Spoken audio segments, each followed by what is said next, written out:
Order Full Council number 849 of today's date to order. Councillors, as always, we start with prayer. Heavenly Father, grant that we who would seek to serve you may have the wisdom of your Spirit, the guiding of your hand, and the grace to serve together for the prosperity of our city. Through Jesus Christ our Lord. Amen. National Anthem.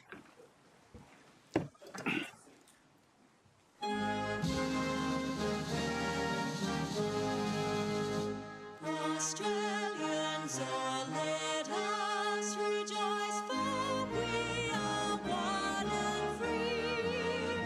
We've golden soil and wealth for toil.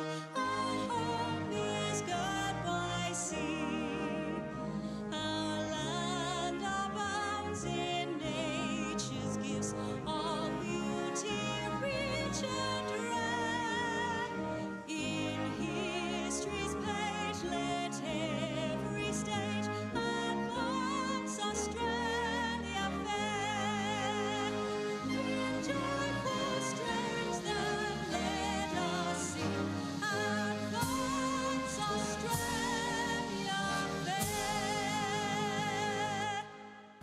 Please be seated.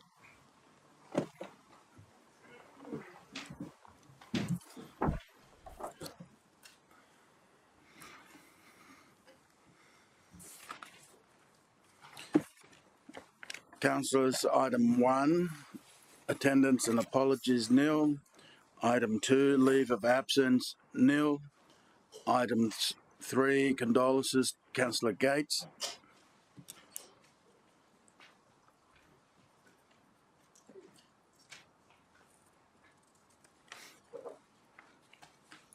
Sorry, Mr. Mayor, if you can give me a moment. I have it. I was looking at it just a moment ago. Okay. I would ask that a message of sympathy and a motion of condolence be passed on the passing of Mr. Dennis Wilson of Brittany Drive, Oxenford. Seconder, Councillor Wilkinson. Thanks, Mr. Mayor. I first met Dennis way back in about 1984 through business, and our friendship endured over the years, and I was sad to learn just this week that Dennis has lost his battle with lung cancer just on Monday last, on the 4th of November.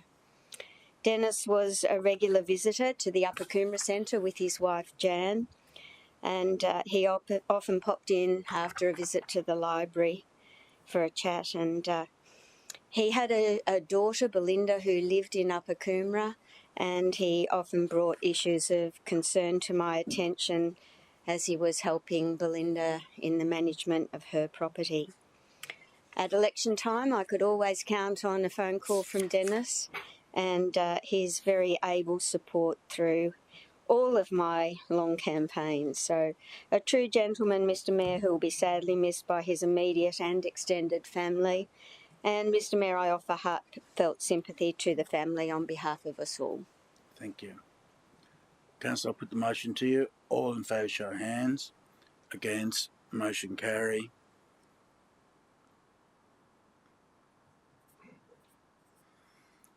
Mayoral minute, nil at this stage. There may be one call later in the process as we hear some more news on temporary planning instrument from the Deputy Premier. Next item, confirmation of minutes.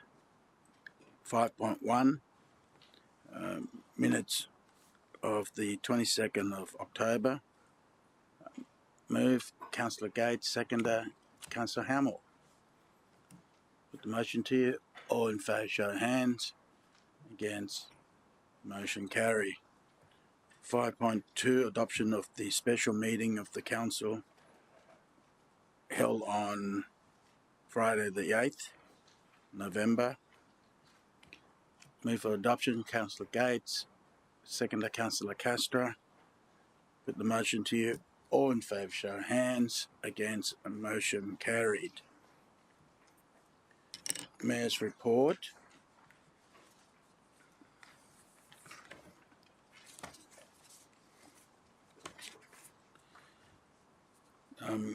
Councillors, first item, 22nd October, LGAQ annual conference. Councillor Wilkinson and I attended the conference. I was invited to speak about the severe storms we experienced over Christmas and New Year period, and so we spoke to with over 400 delegates there, and basically all the learnings, what we did right, and I took the opportunity to thank other councils who sent officers from Logan, Ipswich to help us out, and Tweed, and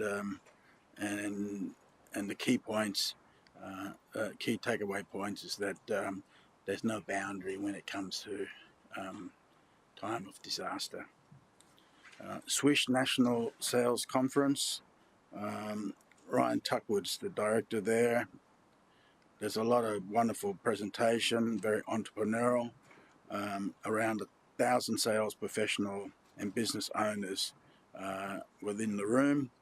I did the welcome, and from memory, Ryan won Young Entrepreneur of the Year for his work in the past from the city.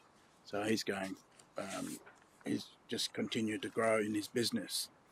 Boost Mobile Gold Coast 500, the biggest sporting event in Queensland, returned to the Gold Coast, bringing thousands of people to the track at Main Beach and Surfers Paradise.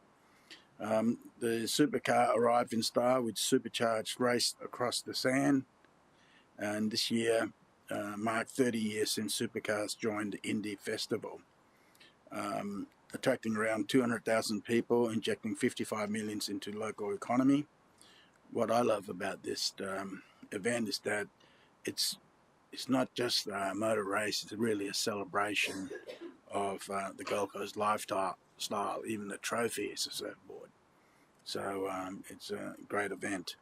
Palm Beach Aquatic Centre, I was joined by Councillor O'Neill and Councillor Martin to the official reopening of the Southern Gold Coast largest community facility, $87.5 million upgrade. We also invited former Councillor Daphne McDonald to attend, and looked at the new gym, community centre. It's going to be a great community addition to Division 13 and 14. Matter of fact, it's so good that I think people in Division 12 will go down and use it, and they're welcome. Had delegation from Chengdu. We welcome, led by Mr. Chu Young, Party Secretary of the CPC Committee of Jinjiang Districts of Chengdu, and we talked about student exchanges, installation of Gold Coast arts in Chengdu, performance by local Gold Coast band at Chengdu Youth Music Festival, and medical research partnership. Next is the Australian International Movie Convention. I welcome the 77 AIMC at the Star Ballroom Broadbeach, and the 5-day convention is supported by Gold Coast City Council, Gold Coast Film Commission, and is the largest cinema convention in the Southern Hemisphere. 861 delegates. Next item, live music fund announcement. I announced that we're supporting our Gold Coast music industry with $150,000 fund to help local musician venues and promoters. Mayor's Christian prayer breakfast. Councillor Gates, Marshall, Tozer, O'Neill and Wilkinson was in attendance. Did I miss anyone else? And this is the 9th annual prayer breakfast. 270 pastors and ministry leaders from across denominations joined together to celebrate the great work churches are doing to serve our community, especially at time disaster. The volunteers through the church group was tremendous, whether it's making additional food or taking people into their home. So the connectivity that it has now occurred, it's a real asset for our city. Pan-Pacific Masters game, opening ceremony was held at the Gold Coast Convention Centre. Councillor Fowler, Councillor Castro and Councillor Tozer in attendance, and 16,000 entrants from 37 countries, 45 sports, 25,000 spectators, $30 million injection into our local economy, and all the competitors, I call them legends, had a great time. So all good, and that's just proof that I lucked it in there. So this will be in 2 years' time. We'll return to the Gold Coast. Yeah, they're even cheering for me outside. Next item. I attended Redeemed Christian Church of God.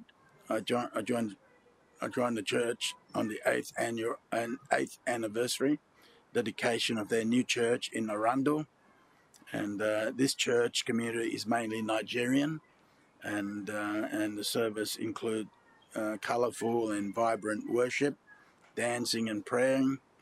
So I met with pastors from Nigeria, and it's a wonderful experience, and I have to say I had a good time. Meeting with varsity college students, I welcome a group of students who will travel to our sister city, Fort Lauderdale, for the International High School Summit in January. So the students will be accompanied by Principal Nigel Hughes and Head of Humanities Sarah Aiken. Gold Coast Pest Fishing Classic was held on 4th of November. We announced that 680 kilogram of invasive fish were removed from the Gold Coast waterways thanks to the annual community effort. This time round, all those fish, we are recycling them, meaning we're blending them and they're being used for fertilizer. On the 5th of November, newly appointed Minister Andrew Powell, Environment and Tourism and Science and Innovation Minister, made a visit, and she was still acting, the Director General Trish O'Callaghan also came over, and we discussed tourism projects that we want to work together with the government, and it's nature-based tourism was the theme of the meeting. Next one, Shadowbox Studio meeting. Met with Peter Redball, CEO and President, and his delegates.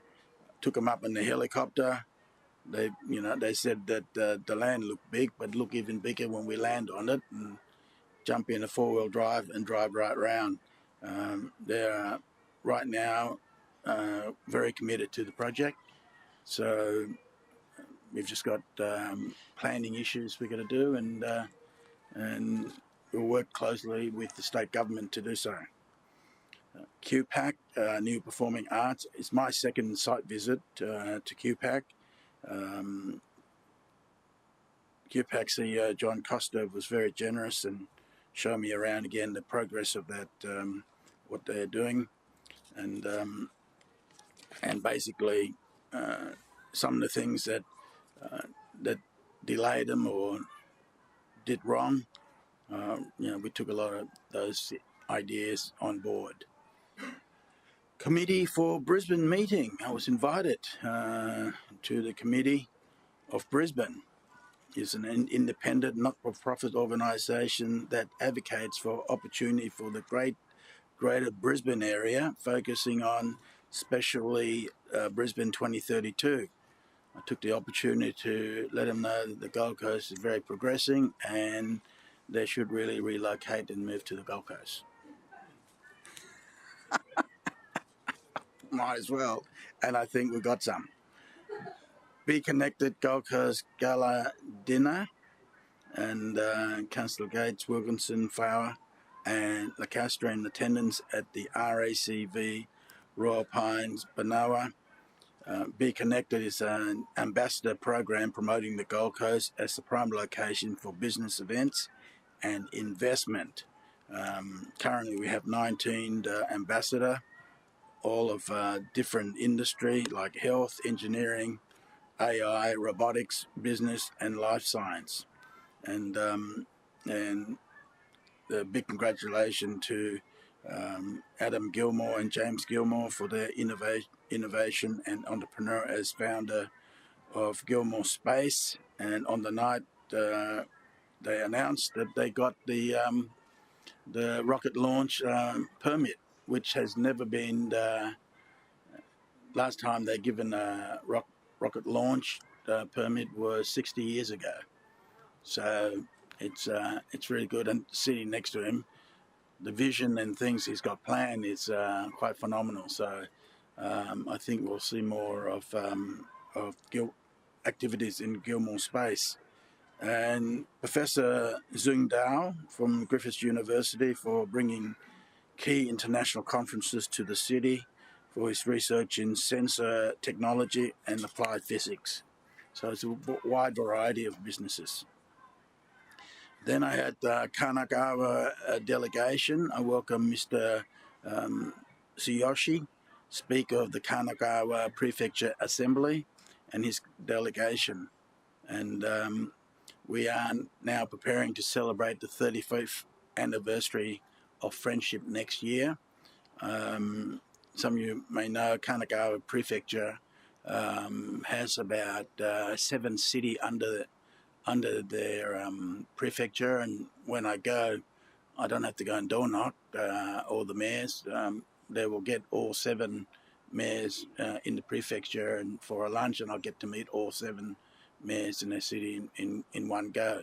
And primary objective there was about international students, especially talking to them first up about English, learning English as their second language.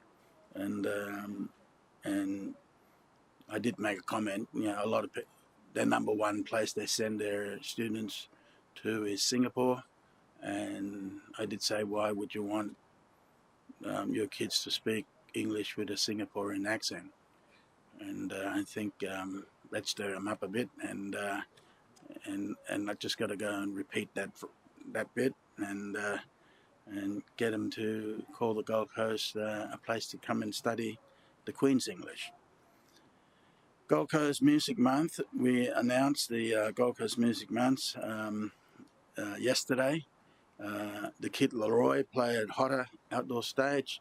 I think it was a bit damp, and I got a text from John Warren that they're starting the show early to make sure that because it hasn't rained yet, so, and people were queuing all day. I was driving past, and I don't know, they queue the whole day to be first in line.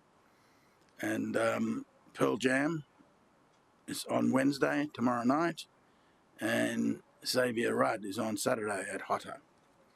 Remembrance Day, Councillor Patterson and Councillor Castro was with me in Southport, Broadwater Parklands, and we laid a wreath on behalf of the city to honour the sacrifice of those who have served for our freedom.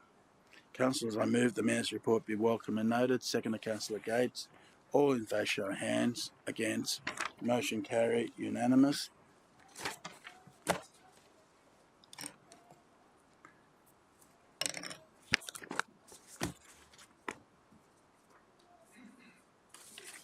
Clarification is nil. Business arising from the minutes is nil. Presentation, Mr. CEO, are we ready to go yet or not? No. Not yet? Councillors, we'll come back to that item, okay? And conflict of interest declaration. Any conflict of interest on this part? No? Nil? Reception and consideration of committee, we go to planning. Councillor Hamill. Good morning, Mr Mayor. I move that the minutes of the 849 Planning and Regulation Committee meeting held on Tuesday, 29th of October 2024, covered by recommendations 1 to 10, be received. Second to Councillor Doran. You're my member. Is going well. Is there a website there that we can go and put a link on? I'm sure everyone wants to support you because is that all right?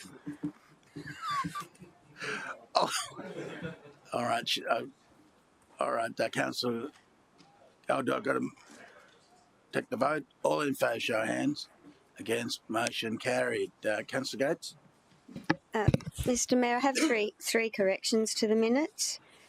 On page 7, it indicates that I did not vote. Oh, well, sorry. Page 7 indicates I abstained and that I did not vote, so the abstention needs to be removed. Same on page 9. So you did vote? I didn't vote. They were conflict declarations. It indicates I did not vote, but it also indicates that I abstained, which would be a no vote. Abstain? Yep, so abstain needs to be removed on both pages 7 and 9, Mr Mayor. 7 and 9, okay. And on page 14, Mr Mayor, they did not record that I voted in the positive, so that needs to be added to 6.7, where I also had... 6.7. And Mr Mayor, I'll need to call out 6.6 and 6.7 so that my declarations can be recorded in the council minutes, given the new ruling where I don't re-declare, but it needs to be recorded in the minutes on the advice of the city solicitor. All right, so 6.7 we just add... Councillor Gates is... Did not vote. You did not vote or what? 6.7? No, when I have to call them out in... No, in your voting in 6.7... I did not vote. I voted in the positive, I'm sorry. Okay. Could you record that? Voted in the positive. Thank you. Right, and your declaration on 6.6, is it on? We got it on the screen? Mr Mayor, we're just amending the minutes at the moment. Then we need to go to the planning report where I need to insert another declaration. Okay. So 6.6 and 6.7 have been rectified in the minutes. Mm-hmm. And then if I could call out 6.6 firstly. Okay. But we haven't taken the vote, have we, on the minutes? Have we taken... Well, don't we just note it?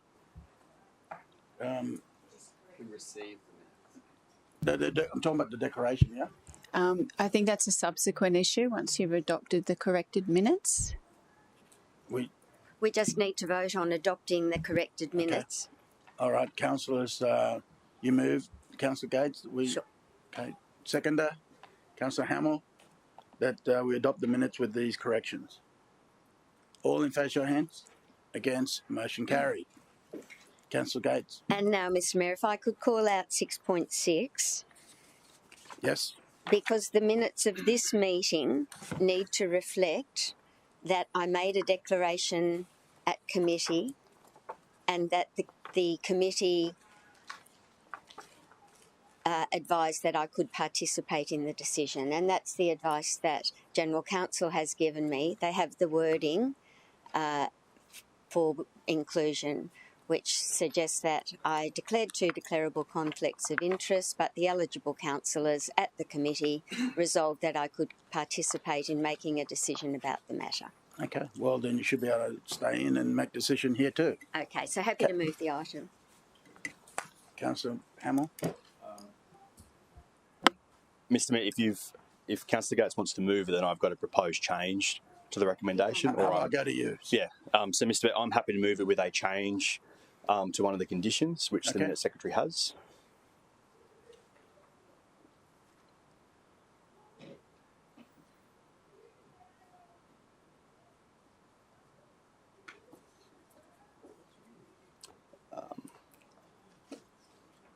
I'll wait for it to come up on the screen and then I'll quickly run through my proposed change, Mr Mayor. Okay.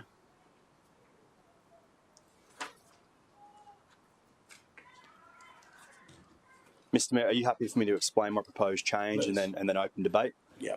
So, councillors that were at committee, there was a lot of discussion around a fourth visitor car park that was in the basement of the building, and there was concerns around the practicalities of how would people get to the car park, how would they know if it's full, that kind of stuff.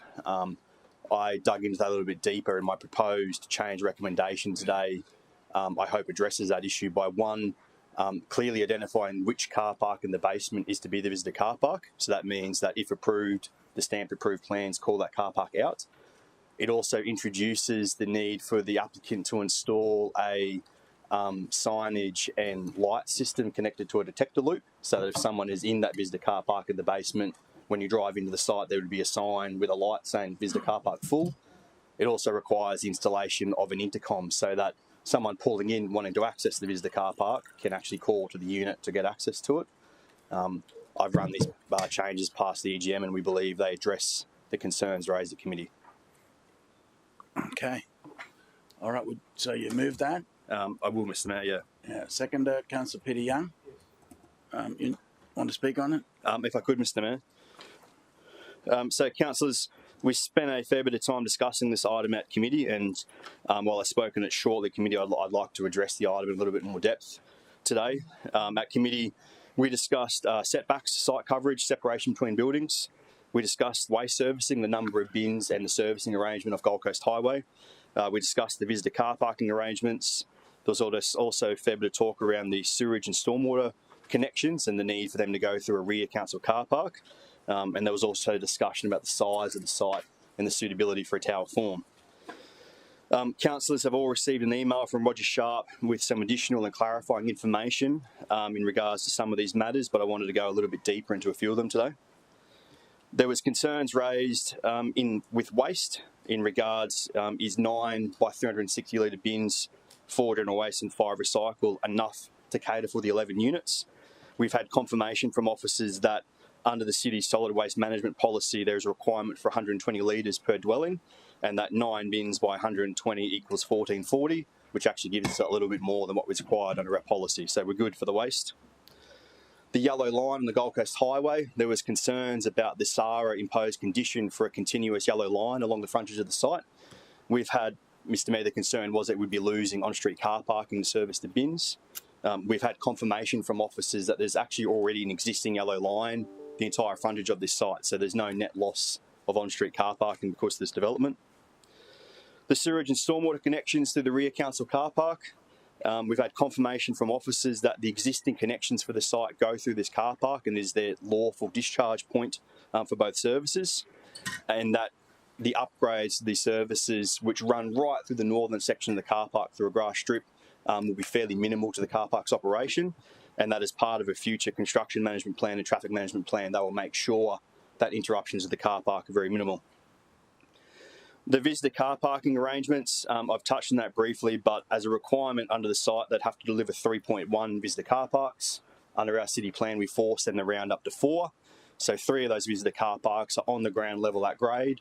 The 4th one will be in the basement, and with my proposed changes, now has that detector loop, intercom and lighting system to make the practical use of that visitor car park much easier. Finally, there was a significant discussion at committee if this small site should be developed with a tower form. At 488 square metres, there is no doubt it is a small site in square metres. Councillors, to be clear, there is no minimum block size currently in city plan. I've heard from some of you and heard from some of the community that this is something we should consider as part of a new planning scheme, and I agree that it is something to look at in the new planning scheme. However, under the current city plan, there is no minimum block size. I think we need to be more concerned with the dimensions of the site instead of looking just at the total square metres. This is not a long, skinny site with a super small street frontage where the outcome would be a super skinny, long building.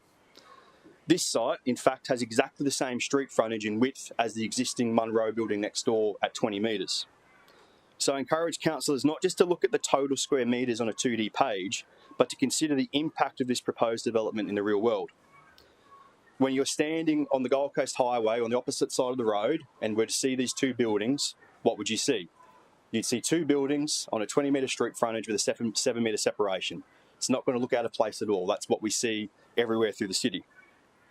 If you're heading south on the Gold Coast Highway, you'll see 39 metres of the Munro building, because it's a long depth site. So 39 metres of Munro, and then sitting above it for 4 stories, you'd see 19 metres of this proposed building. Again, not an impact that I think would look out of place. Travelling north on Gold Coast Highway, you'd see the 19 metres of this proposed building, and then set back behind it, the remaining 20 metres in the Munro building. Again, if we're considering how we live in this space, and if we're driving down, walking down the Gold Coast Highway, if we're on the other side of the road, this building on a small site won't look out of place. Where I think we should concentrate our time, and where I would encourage councillors to concentrate their thinking, is about impact of this proposed tower on the existing tower, so the Munro to the north. Under the code approved building, and for councillors who weren't at committee, just to be clear, there is an existing code approval on this site. Under the current code approval, on the ground floor, the setback to the Munro building is only 3.9 metres. Under this proposal, it increases to 6 metres. For the remaining levels, where the separation between the Munro and this tower occurs, we see a small reduction of 40 centimetres wall to wall, but an increase in the outermost pinch point. It leaves, typically across the 19 metres where these 2 buildings are next to each other, a 7 metre separation with a pinch point of 6.2 metres. Remembering this is only for a building of 19 metres in depth. If this was a building as long as the Munro, where we were looking at 39 metres of a very skinny tunnel, I think it'd be a very different outcome. But it's 19 metres sitting next to a 39 metre long building. Mr. Mayor, I thought it was interesting too that when we were discussing the setbacks of the proposed building, we should consider the setbacks of the existing building. Upon further investigation, I found that the setbacks of the existing building, the Munro, are actually less than what is proposed by this building. So we've got a greater separation by this building under this proposal. The existing building only has a separation of 3.5 metres typical and 2.6 metres at the pinch point. Again, if we're looking at the impact of how we live with this building, its setback from the Gold Coast Highway is vitally important. Under the proposal being considered today, there's an increase of the setback on the ground floor of 2.2 metres to the Gold Coast Highway. On level 1, another increase of 0.5 metre, and then the rest of the building pushes back nearly 1 metre. So if we really look at that impact, where the 2 buildings are dealing with each other, and the setback from Gold Coast Highway is the most important impacts, we've had significant gains. The southern ground interface increases from 2.3 metres to 3.7 metres. Again, a superior outcome from this impact assessable DA compared to the existing code approval. One of the main concerns raised during submissions was the lack of privacy from the existing building. There was rightly concerns about privacy between the 2. If the code approved building went ahead, there's no privacy screening. Under the impact DA, officers have conditioned the requirement for a 1.8 metre fixed screening on all levels to provide that privacy to both existing and new residents. Finally, councillors, for anyone who hadn't had a look, I'd encourage you to have a look on page 632. No, sorry, wrong one. 614. Mr. Mayor, the code approved building on this site is not a bad looking building. It's a perfectly acceptable code building. But when you look at the renders on the right, which is the impact building, this is a far, far superior outcome. And I believe is worthy of the idea that if you want extra height, you should have to make the building look a lot better. Councillors, this is a small site, but I believe if we look beyond the square metres on a 2D page and consider the impact in the real world of this development, what we get is a tower that is better set back in the areas that matter most. We get the introduction of privacy screening, and we get a far superior build outcome. I encourage councillors to support the officer recommendation with my minor change to the visitor car parking condition. Anyone speak against the motion? Councillor Martin. Thank you, Mr. Mayor. So this motion at committee was subject to quite an unusual circumstance where I put forward a refusal and the vote was tied. The chair used the casting vote and the foreshadowed motion also went to a tied vote and the chair used the casting vote. So the committee was deeply divided on this, and it was with good reason. Mr. Mayor, 101 Gold Coast Highway's development application for the other change where there's an existing superior development approval. The existing DA has an approved height of 9 stories or 29 metres on a 488 square metre lot. The other change seeks to add 5 additional stories, totalling 14 stories, and seeks the absolute maximum increase under the 50% uplift from 29 metres to 43.5. The increase of 5 stories only yields an additional 3 dwellings. That is a 2-storey penthouse and 2 sub-penthouses. Now, while I can't ignore, and for the community watching, the 50% uplift provision does exist in the city plan, where an application meets all of the criteria. However, the ultimate intent of the uplift criteria surely must be that if an application is getting a bonus of 50% to go up, say from 29 metres to 43.5, then the stringent criteria is in place to deliver a better outcome to offset the increased scale and intensity of the additional height. That better outcome is architectural design, landscaping and finishing treatments, sure, but it's the tangible real-world impacts and felt by the neighbours, being height, site cover, setbacks, privacy and neighbouring visual amenity, not just on the ground floor, but most importantly on those upper levels, especially on the levels above the existing code height. The amenity protection is not only for now, but also for future development that can be reasonably expected. So in simple terms, if you're going up, then you go in, or you have a good reason why you're not going in. And I think in this application, it doesn't tick that box. In fact, this application seeks to go up and go out, and it oversteps community expectations for site cover, setbacks, privacy and amenity protection, and presents real-world issues. Now, I appreciate some of those issues have been addressed in regards to waste servicing and car parking. I do want to touch on the car parking arrangement, and the existing dwelling does have a yellow line, but I'll note that there's 2 driveways. It's a V-shaped driveway, so the opportunity to redevelop this site with 1 driveway could have allowed for on-street parking. I think that opportunity is lost. Mr. Mayor, of course there's things to like about this development. The facade is clearly a more attractive looking design, and officers have done a great job in seeking, I think the roof cap design is better. The ground floor setback to the north is improved by 2 metres, and the hard privacy screening to the north, as Councillor Hamill touched on. However, in light of those positives, several key elements are much more intense and negatively impact neighbouring properties. And in doing so, the proposal fails a key element of the strategic framework, being a well-managed interface and relationship and impact to nearby development, including reasonable community expectations of nearby residents. Site cover is a key issue. While the site cover up to 9 levels seeks between a 4 and 10% exceedance beyond the code approval, it's levels 10 and 14.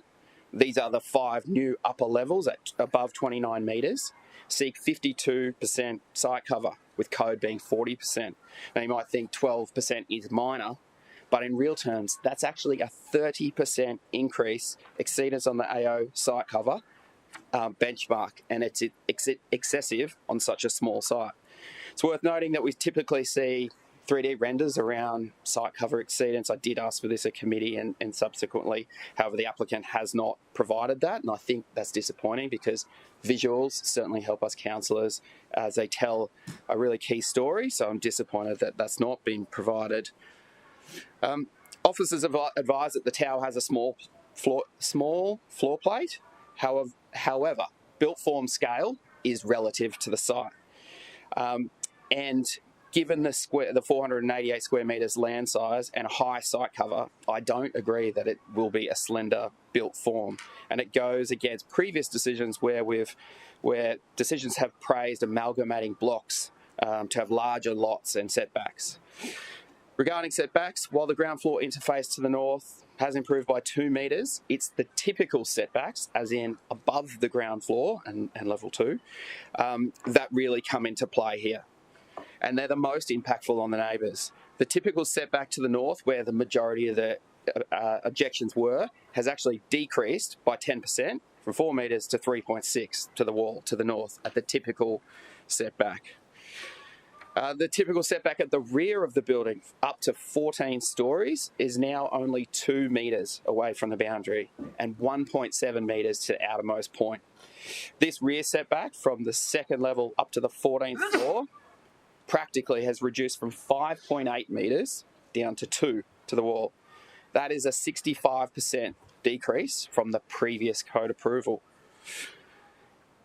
The existing building setbacks that were mentioned are simply not comparable on an existing 2-storey building. The real world impact of a 14-storey building will be what is comparable.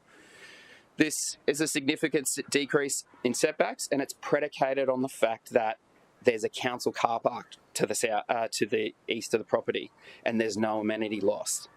However, as discussed at committee, the property owners of that council car park are silent, because we, the councillors, are the property owners on behalf of the community. The car park's already at maximum usage. It's utilised by surf life saving volunteers for the local business community. And the impact on that car park is paramount. What it does, it impacts the future ability of our car park that's already at capacity to go up levels or provide additional residential or commercial development outcomes on the site, which the community are expecting as we are a growing city. And even if those setbacks were not impacted, I think the impact on the purchasers of this site with any future development on the car park is actually a poor outcome on both sides of the party. So I'm also considering what that impact will have on the purchase of this property, given it will be 2 metres from the east of the property. The density, the application density has intensified by over 27%, from 1 bedroom per 20.3 metres square to 1 bedroom per 14.7 metres square. The city plan states, where not identified, where the density is not identified on an overlay map, density doesn't exceed 1 dwelling per 400 square metres, which is actually the case here. This has that density. Now, officers have advised of a mapping anomaly, but I do note that the property immediately to the south and the car park are all in this bundle, which are of that designation. Officers have advised that there has been attempts to rezone this through amendments 2 and 3, which would have seen this site achieve a RD6 density, being 1 bedroom per 33 square metres. But this application proposes 1 bedroom per 14.7 and seeks an increase of over 55% if this was the case. A key consideration in the uplift is the reinforcement of local identity and sense of place, and a built form assessment by officers was completed to the local area 750 metres to the north and to the south, and an extra block east and west to the site. I just wanted to point out that it's in the minutes on page 72, which shows high rise and medium rise, of which this application was compared against in terms of local built form identity. I think it's important to point out that two of those high-rise developments are in the CBD district centre, which has a higher building height overlay map by 10 metres at the code level. They are not comparable. They're in a different height map. Of the 5 remaining high-rise developments east of the Gold Coast Highway, which this sits, this application would be the tallest of them all, despite being on the smallest lot size of 488 square metres. Of those 5, 1 is now in planning appeals court, and of the 4, none of them have been built. So if it was built tomorrow, it would be the tallest building on the smallest lot size. So the local identity is far more likely on the right-hand side picture, which is medium rise, of those 10 comparable dwellings. And there's very limited occurrences of high rise. And so this building will be out of place. To satisfy, we discussed this at committee, the legal footing, and to satisfy the legal footing of this refusal of this application, the reasons I've mentioned do not comply with the following elements of the city plan: the site cover, setbacks, density, and lack of protection and privacy of the neighbouring properties. I've got a minute? Keep going. Okay. Of the south are impacted. The screening that was mentioned to the north have not been afforded to the south or the east. So I do want to, I will need to wrap up. This application does not satisfy strategic outcomes 3.3.1 brackets 3 and 5 or specific outcome 3.3.219 B and C. Car parking arrangements have been discussed today. The limited setbacks to the east of the property do not satisfy strategic outcome 3.8.1 brackets 10. This proposed development does not comply with medium density residential code overall outcome 6.2.2.2 brackets 2B, as the proposal will result in a form, scale and intensity that is inappropriate for the zone. And to close, Mr Mayor, I think... You can sit down now. Thank you. Anyone want to speak for? I go to Councillor Hamill to close. Thank you, Mr Mayor. There was just 2 points out of Councillor Martin's address that I wanted to pull out. So he talked about setbacks to the Munro building and mentioned, I think, a 30% reduction in setback. Percentages on things can sound scary, but just to clarify, the 30% reduction being spoken about equals 400 mil. Like, we're talking about a setback reduction as long as that there is what the reduction actually is. So that's 400 mil typically, but at the pinch point where it's closest, it's actually increased by 100 mil. So I'm definitely not about knocking a building back over 400 mil when we get 7 metres between the building. Similarly, Councillor Martin raised about the site cover on levels 10 to 14. I can't remember the percentage he mentioned, but the difference between 50% site cover and 55% site cover, so 5% difference, sounds big. Over a 488 square metre site is only 12.7 square metres. Like, it's not adding on a huge chunk to the bulk of the building. Like, the noticeable difference, if anyone can look at that building and tell me that it's 50% site cover on level 14 versus 55%, I'd be amazed. Mr Mayor, for all the reasons mentioned in my opening, I believe this application has been put through the absolute ringer by officers. We get a superior outcome to the code-approved building, and again would encourage all councillors to support the officer recommendation, committee recommendation, with my small change to the car parking arrangements. Okay, councillors, debate's closed. Yes, Mr Mayor, could I just foreshadow a refusal? okay. All in favour, show of hands. Division's call.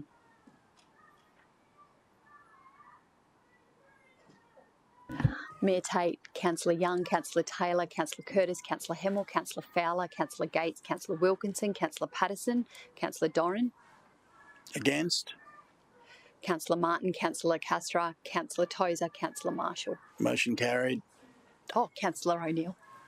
Motion carried. Just pause there a second. Mr Wallace, what's... So I'll keep going. Charge on. Councillor Gates. Mr Mayor, it needs to be corrected that I voted in the positive, not that I did not vote. Yeah, that's what I thought.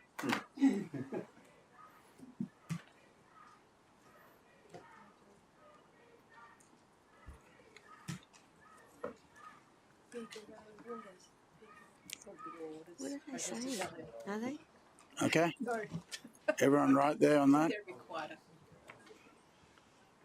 Two, if you're ready, Mr Mayor. Yeah, Councillor Martin had his hand up. Of course. It's 6.4, Mr Mayor. All right, we'll go to 6.4. All right, 6.4. Thank you, Mr Mayor.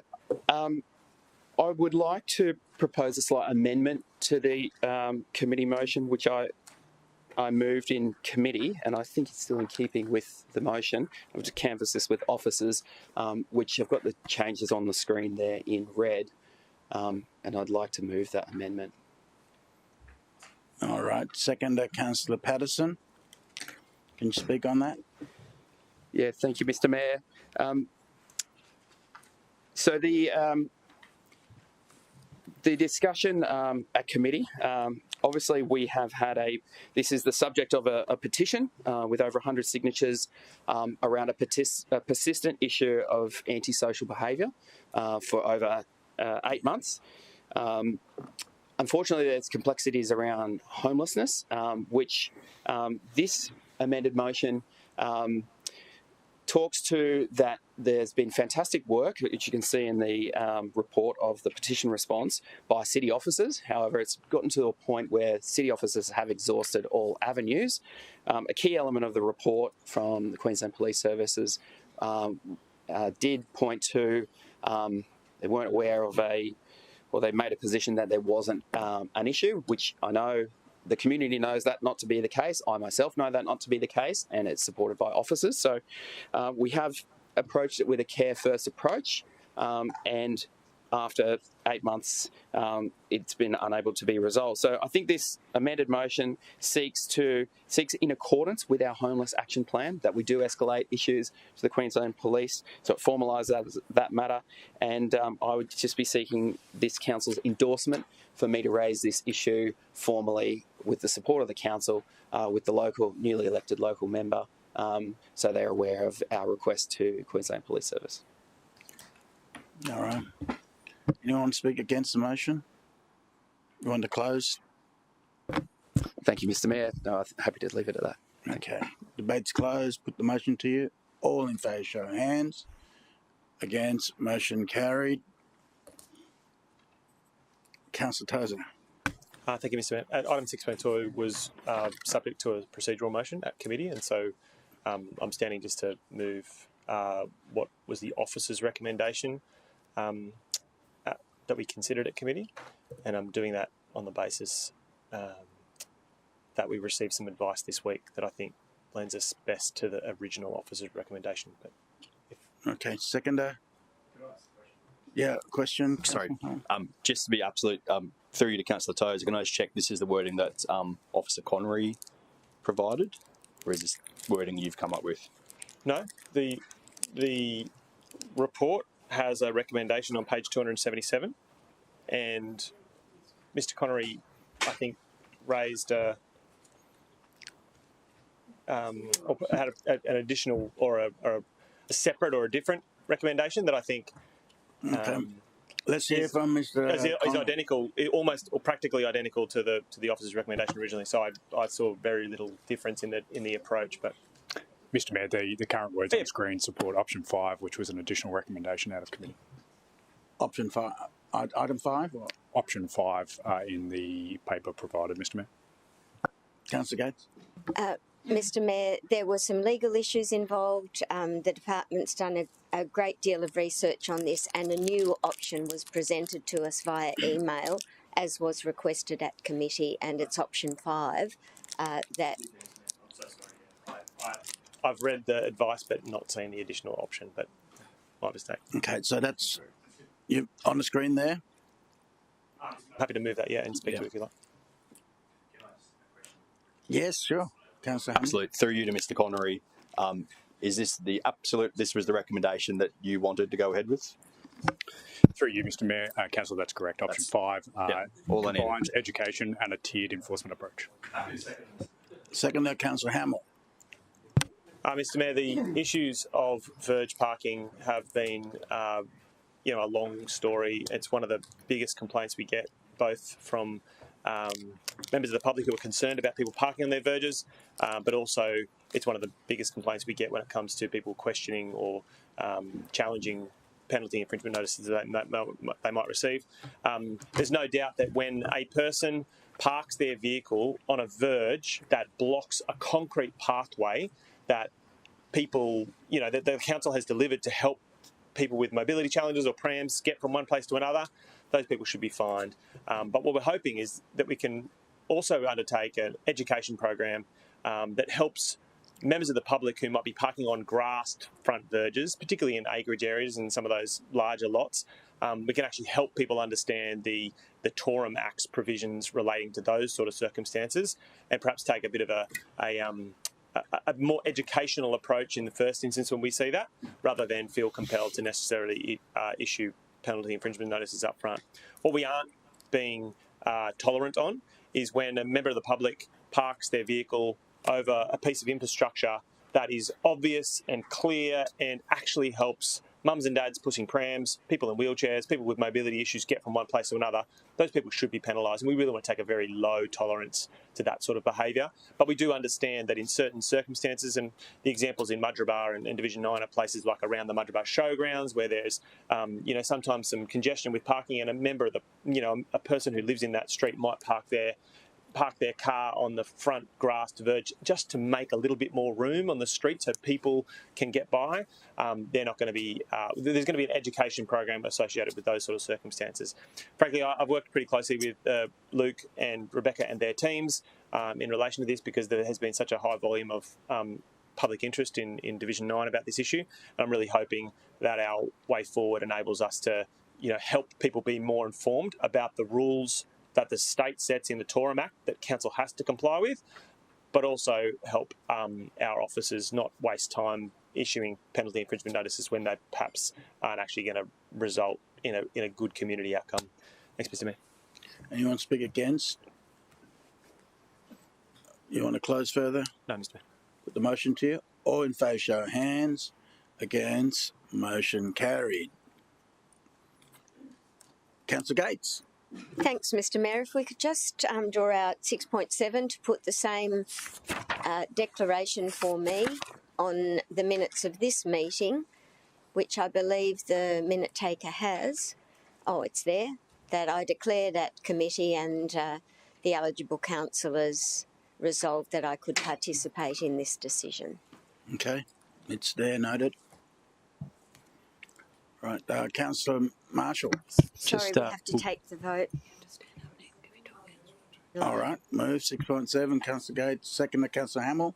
You want to speak on that? No, Mr. Mayor. Anyone speak against? Put the motion to you. All in favour, show of hands. Against, motion carry. Councillor Marshall. And Mr. Mayor, if it could just be recorded that I voted in the positive. Can you put that in the positive? Councillor Gates. Councillor Marshall. Just 6.1. We're going to 6.1.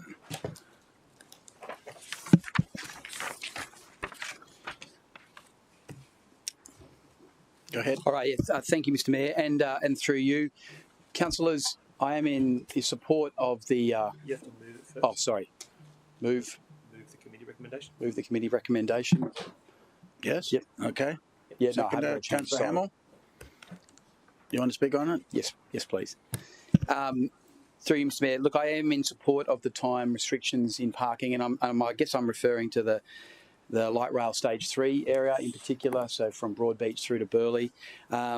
Whilst a number of residents have approached me and have been quite upset about this, particularly those that own caravans, boats and trailers, I think the alternative of the sort of mass migration of commuters into these local suburban streets, which are already crowded with cars, this is a far better, I guess, alternative for the livability and I guess the access to these areas. I do just want to make, I guess, comment on 2 points, though. I hope that this decision does allow us in the future to relook at how we do residential parking permits throughout this corridor and relook at the eligibility criteria that's involved. And then, I guess, and more importantly, how we, I guess, shape our new city plan and the car parking ratios in this area as we move forward. Obviously, we hear a number of reports about increase in density in this area, in this sort of 5 kilometre stretch. And I guess I would say to you that I don't know anyone that doesn't own a car. I don't know any couple that doesn't own 2 cars and so on. And I think this could potentially be quite a large issue for access and livability in this area.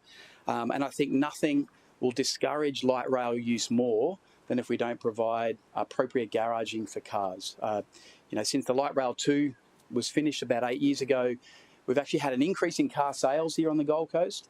So we're buying more cars, but we're just choosing to garage them more. And if we don't get that garaging right in this corridor through new development and increased car parking ratios, I think we're going to have quite a significant problem on our hands. I know people will say to me that there's, and I hear the rhetoric and I hear the stories, that this will encourage us to not buy cars and not use cars, but I don't think the first 21 kilometres of the light rail has achieved that necessarily. I think we're using the light rail, but I don't think we're necessarily not buying cars. So I don't think that this extra 5 kilometres will have a sort of a generational fundamental change in our desire to buy a car, or a young person's desire to buy a car. So like I said, I am in support of this, but I just hope that this is the first of a few steps that make this area, or keep this area livable, and gives us good access, I guess, to all the main roads. You want to speak against the motion? Councillor Doran. Thank you, Mr. Mayor.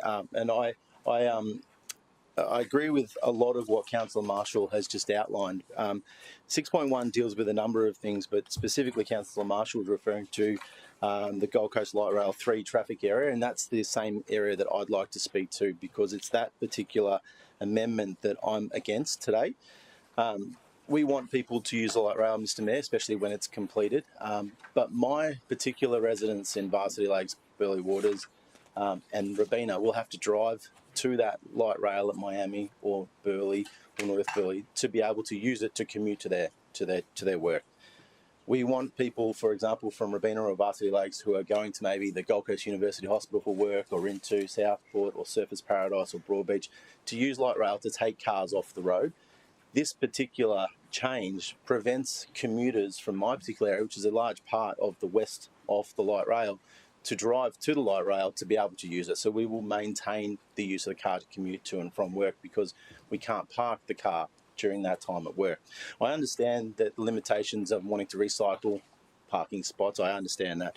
But until such time as a more improved east-west link is provided, it does discourage residents who are off the light rail from using light rail to get north, especially from there.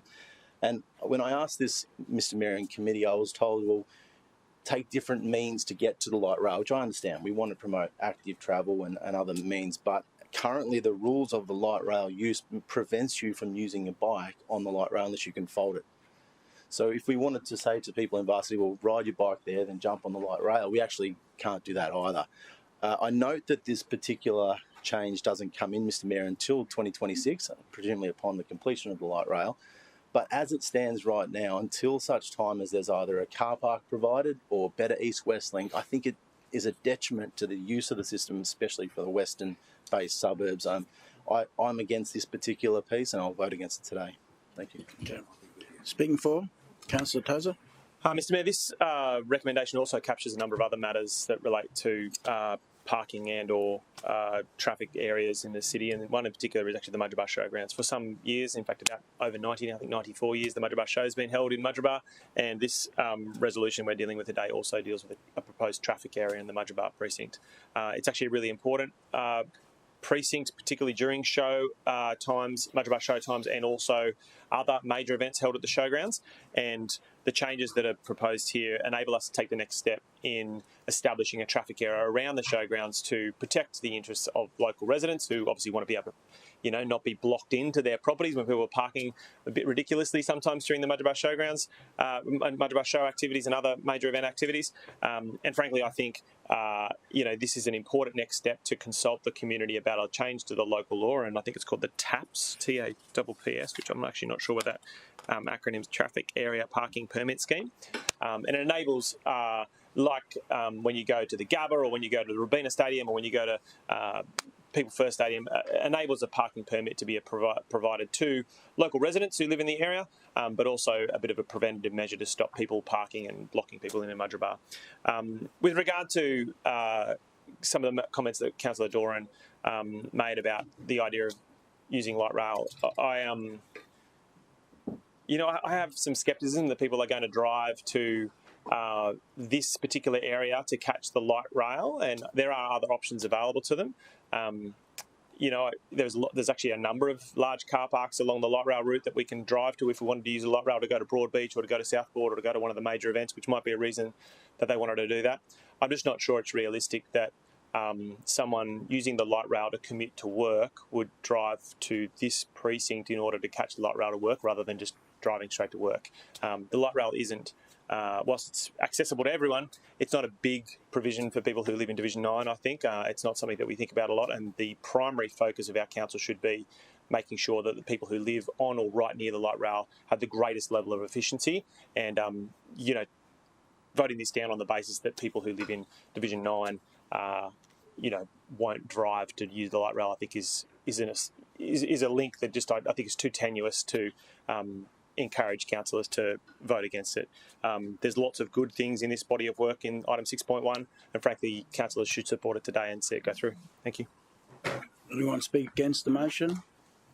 Councillor Marshall, you want to close? Debate's closed. Put the motion to you. All in favour, show of hands. Against? Motion carried.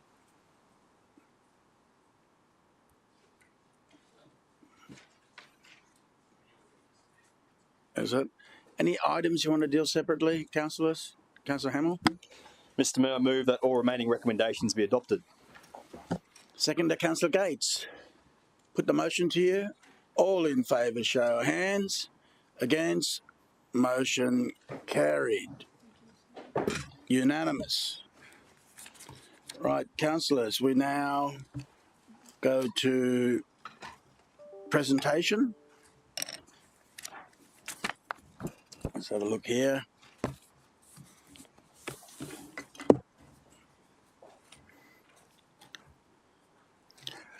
Well, Mr. CEO, I invite you to bring guests in.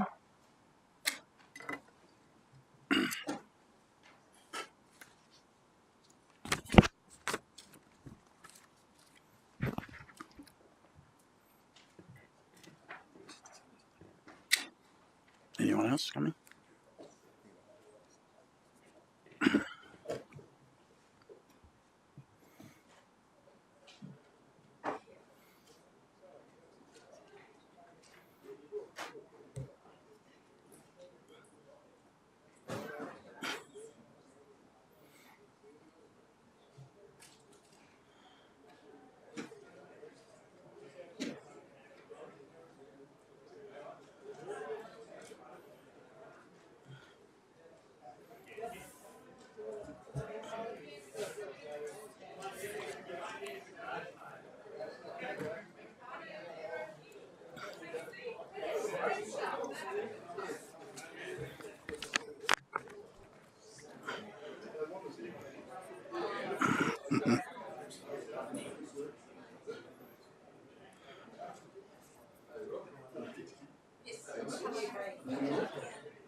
Mr. Mayor, should we adjourn the meeting while everyone comes in? No, it's okay. Are you happy with us to stand and be let informal? people feel the atmosphere. Thanks, Mr. Mayor.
enough seats?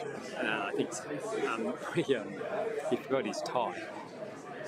And he said, Mr. Mayor's wearing a tie, so I need to get a tie. So one of some of us had to run and get him a tie.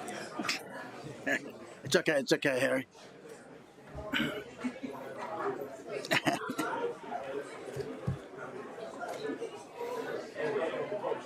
you want to, you might say this, if there's enough, you can sit in the gallery. Where?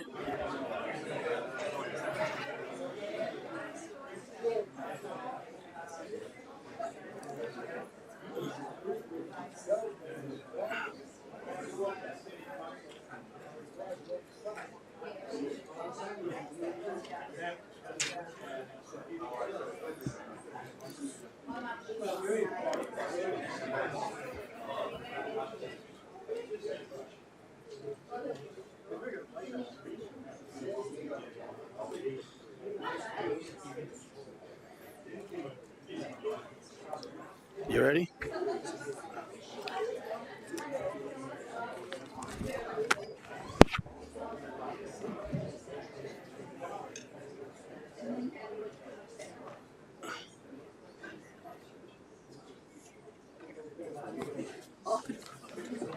No divisions, Mr. Mayor.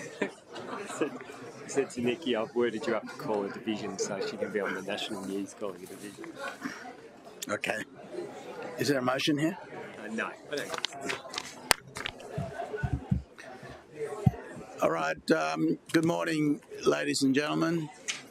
Please take your seat. The council meeting is still ongoing.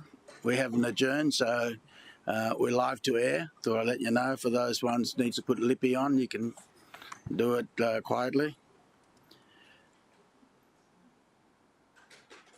Councillors, we're at item 9.1, presentation key to the city to Mr. Harry TRIGUBOFF.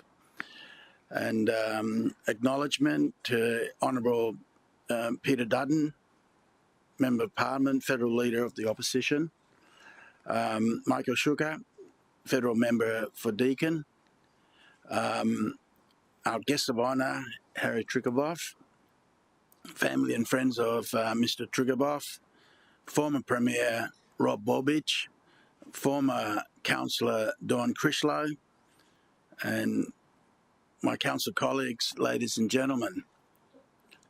As part of this morning's full council meeting, we are celebrating the next recipient to receive the key to the city. The last time this honour was bestowed by the city was in 2024.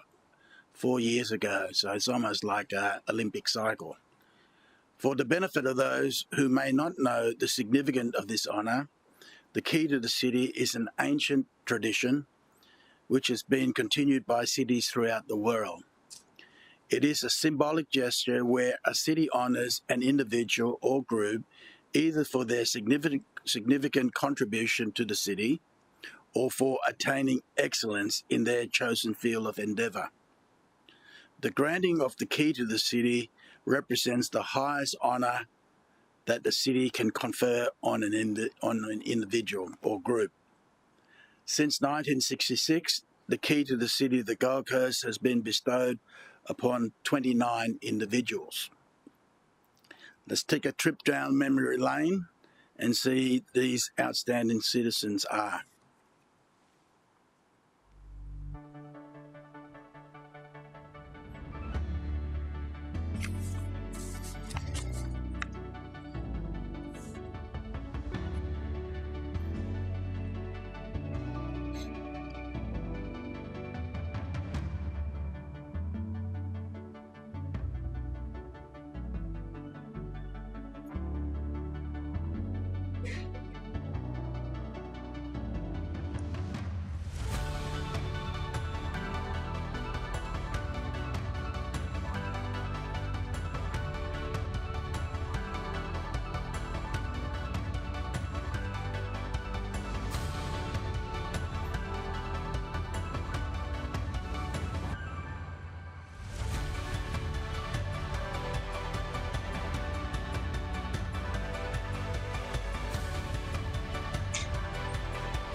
What wonderful Gold Coasters and recipient. It's a great video. And today I have the pleasure of bestowing the key to the city of the Gold Coast to Mr. Harry TRIGUBOFF, OA. Mr. TRIGUBOFF, the founder and managing director of Meriton, was appointed a member of Order of Australia in January 1990 for services to building and construction and for philanthropy. In 1999, Mr. TRIGUBOFF was elevated to an officer of the Order of Australia in recognition for his distinguished service of a high degree to Australia and humanity at large. While Mr. TRIGUBOFF, or some his friend calls him High Rise Harry, as some affectionately known him, he's delivered projects and supported charities across Australia. The Gold Coast has been a key focus in recent decades. Harry has been quoted saying, "I've loved the Gold Coast since my first visit in 1960s, and having travelled the world, I still believe Surfers Paradise beachfront is one of the best." His first project on the Gold Coast were the Nelson at Paradise Waters in 1983, followed by Florida at the southern end of Surfers Paradise in 1984. Over the 40 years, there have been more developments in Surfers Paradise, as well as Main Beach, Broad Beach, and Southport. We all recognise names such as Pacific Views, Ocean Sands, Xanadu, and Oscar on Main, completed in 1998, suitably named as Oscar is Harry's middle name. In Broad Beach, they are the Meriton Suites, completed in 2008, and in Southport, Brighton on Broad Beach and Sundale, completed in 2018. And in Surfers, Ocean was completed in 2022, and Iconica on the way, so High Rise Harry hasn't slowed down. Projects such as Porsche at Southport has been formally recognised with awards including the Urban Task Force Development Excellence Award. In total, including current projects under construction, Meriton's capital investment in the Gold Coast has been approximately $2.5 billion, incorporating 5,000 apartments. Along with the capital investment, Meriton's project has delivered in excess of 20,000 jobs. This is a remarkable vote of confidence in the Gold Coast and invaluable contribution to the city's economy. Beyond the capital investment, Mr. TRIGUBOFF has been generous in making significant financial contribution to charitable and educational causes on the Gold Coast, including donation to Griffith University for COVID-19 research, donation to the Home of the Arts, donation to Surfers Paradise Surf Life Saving Club. Harry TRIGUBOFF has made both a remarkable and indelible contribution to the built form of our city, and his continued investment in the Gold Coast is a key part of our bright future. We thank you for your enormous contribution to our city. So now I ask Mr. Harry TRIGUBOFF to come forward to formally offer him the honour of the key to the city of the Gold Coast.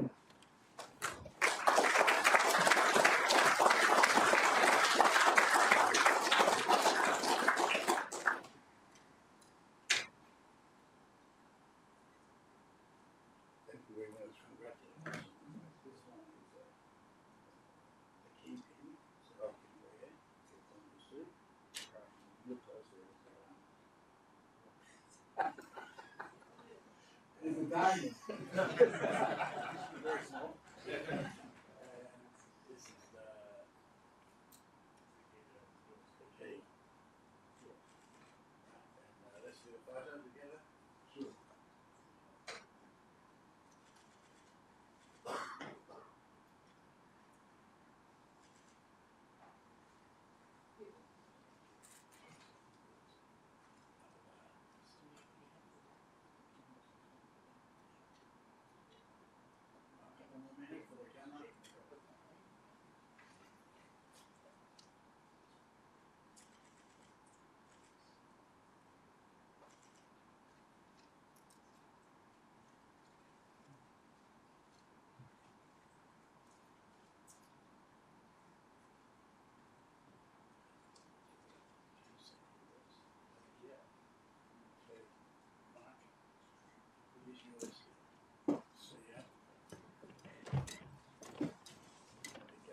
sit down, relax.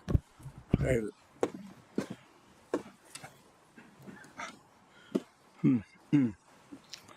Very nice.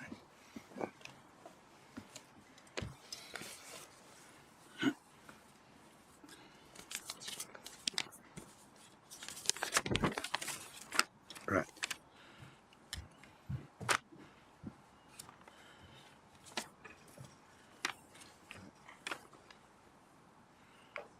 The Honorable Peter Dutton, Mr. Michael Zucker, Mrs. Kirili Dalton. Yeah. The Honorable Robert Bovich. All the councillors, I don't know your names. When they ask me if I know some, I say I never have trouble here, so that's why I don't know any of them. In Sydney, I know them all now, but that's okay. Don Critchlow and the rest of the staff of the city, that I want to thank you very much for cooperating and helping us, because without that makes it a lot more difficult. Now,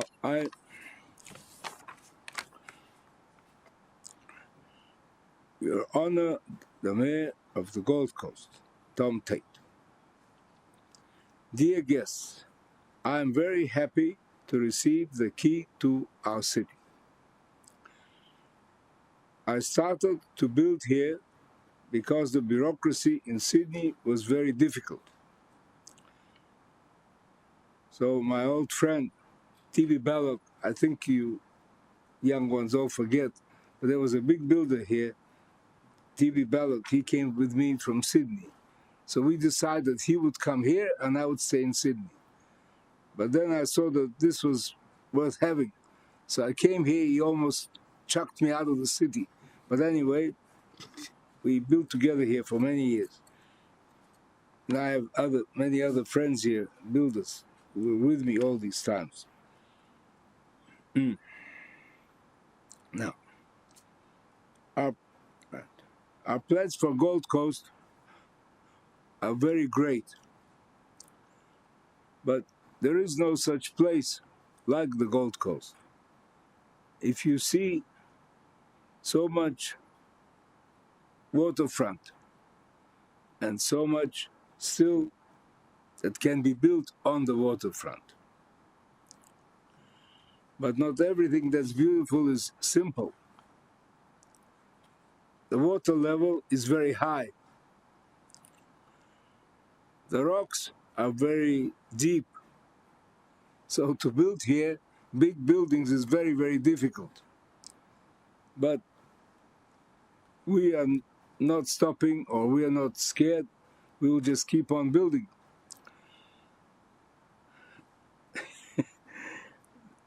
I managed to build so much here because of the people wanting to come and buy. I saw that the problem was, when I first came 50 years ago, that the people didn't have money. I didn't have much either, but I had some. So I went and gave them vendor finance. And I gave vendor finance to tens of thousands of people since. But it all started here. I used to have people come to me and say, I want to buy a unit, but I have a kayak, I have a boat, I have something up north. So I saw that was not the way to do it. If you find them the money, they'll buy. And all of them paid back. I didn't have one bad debt. And the council wouldn't take any of them. It just shows that if you believe in something, you can do it. But I only gave it on my apartments because I had confidence that they were good. I wouldn't touch others because I don't know what they are. Now, Now, we are building now 2,000 apartments, and we'll be building a lot more. We have the land. Unfortunately, at the moment, the finance is very difficult, but that will change, because it has to change. The mayor, Tom Tate, is an exceptional mayor, and I would like him to know that all of us in Meriton greatly appreciate you and your staff. This is very, very important for us. Now, thank you all very much for coming, especially you, Mr. Peter Dutton. Very important, very important. We have a lot of work to do. And I will never forget this occasion. I never knew there was a thing like Key to the City, but now I know, and I feel very touched and very happy for me, and also for all the people that work for me, because it's not a one-man job. All of us have to fit in with the situation from time to time, better, worse, and keep going without stopping. We never stop, we always work, because people have to have work. That has always been the motto of Meriton. We don't stop. We start, we go through. And then when they finish one block, they go to the next block. And they go next. That's how we manage to build. But I'm overwhelmed by the buildings that I'm trying to build here now. They're so big. But I think that they will be here for many years as something that was done. So please accept my thanks for coming, and I hope to speak to as many of you as I can. Thank you.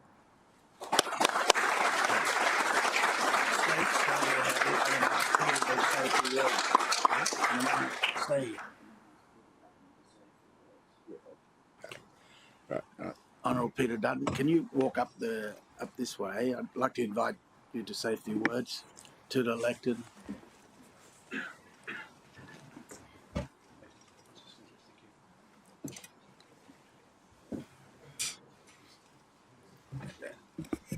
Well, ladies and gentlemen, it's a great honour to be here with you today. Thank you very much for the invitation. Can I say firstly to you, Mr Mayor, thank you for the hospitality extended to Kiralee and I and to Michael Suka. It's indeed a great pleasure to be here in this chamber. I want to say thank you very much to all of the councillors as well. As Harry said before, this is an overwhelming moment and one of excitement for him and his family, and recognition of the work that he and Meriton have done in the Gold Coast and right across our country to the benefit of literally tens of thousands of Australians. So I feel a great deal of pride being here with you. This is a great city, and it's a great credit to the Gold Coast City Council for the way in which you and your predecessors as councillors here have made the decisions which ultimately have been in the best interest of this city. And the livability now on the Gold Coast, it is a world-class city, and that's why the migration continues, which comes with its own set of problems and headaches to try and accommodate everybody who wants to call the Gold Coast home. But the leadership, Tom, that you've provided, the way in which you have, as a city, stood up and represented our country internationally in the Olympic Games bid, in the Commonwealth Games, and the way in which the Gold Coast delivered that, I think, is to the eternal credit of the Gold Coast City Council. Congratulations, I might say, on your own gold medal success as well. I read in the paper today. Not the first, and I'm sure not the last. Not sure if it becomes easier as you get older to win those gold medals or not, but at 65, it's a pretty impressive outcome, so congratulations to you. Harry TRIGUBOFF is well and truly understated, as you know. He's a humble person who has achieved an enormous amount, and Harry comes from, and he won't speak often about it, but comes from very humble beginnings. And he is of Jewish heritage, as you know, and is proud of that, but it hasn't defined him. But he is one of the great success stories of Jewish migration to our country. And I think it's important to remind ourselves of that in the current age and the current atmosphere and the current climate in our country. He came here, he has worked hard, he has employed people, he has grown a family in Meriton that he is incredibly proud of. But I know his own family, particularly Orna and Sharon, who are here today, but to the extended family, he is incredibly proud of them as they are of him. And it's that the humbleness that he brings to the negotiation, to the building, to the outcome. And as he said, he's provided support to many families who wouldn't otherwise have received finance. And their lives have been transformed because they've got into ownership of a unit that's obviously increased in capital value and underpinned their own success. So, Harry, you have achieved a lot personally, and for that, I think you're recognised properly today with the keys of the city. But for our country, you have made an enormous economic contribution, and you have made us a richer nation, not just financially, but morally as well and culturally. So I congratulate you today on this amazing honour. And Michael and I are here as friends today of you and your family, and we celebrate the success of Meriden, and as you rightly point out, all of the loyal staff, many of whom have been with you for decades and decades, and are very proud of the legacy that you've created here on the Gold Coast in Sydney as well. I'll just close on this note. I think Harry today has achieved what he would consider a lifelong ambition, and that is to sit at the council table. He would like the next order of business to be a planning discussion about approvals for new projects on the Gold Coast, but he always speaks very warmly of the reception and the engagement and the business-like approach and the can-do approach of this council, which facilitates investment and contrasts that to other councils, including in Sydney, that he deals with. And I'm sure he's pointed that out to many of you. And it's wonderful to be here with Rob Borbidge today, a former Premier of our state and very distinguished local resident as well. It's a great honour to be here with you. Thank you.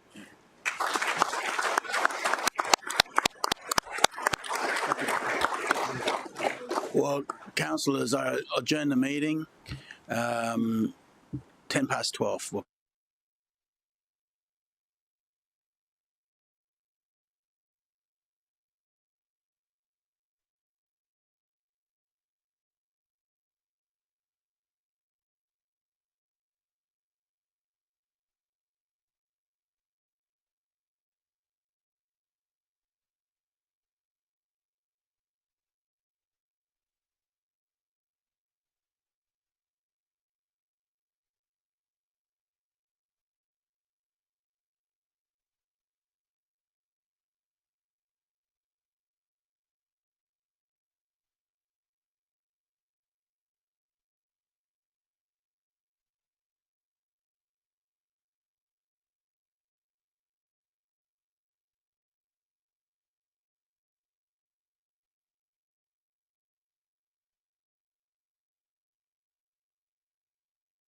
Okay.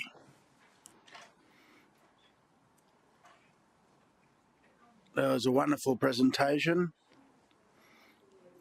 And we've done planning. So we go to governance. Councillor Patterson, you ready to go? Governance?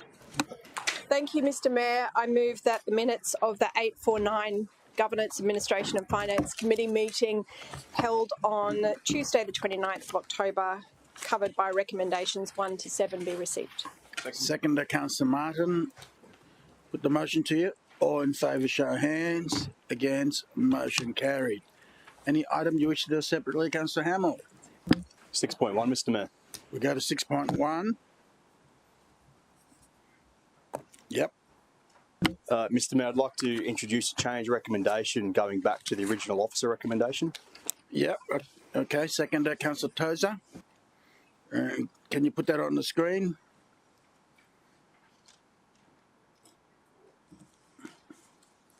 Oh.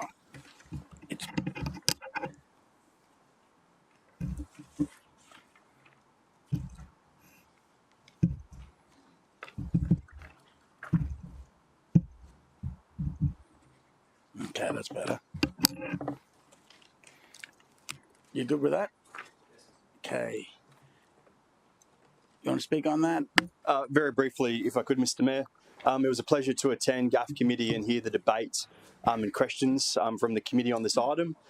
There were a few different motions thrown around at committee, and after considering debate, questions at committee and the officer report, I believe that the original officer recommendation is the way to go, okay. And I'm happy to present it today.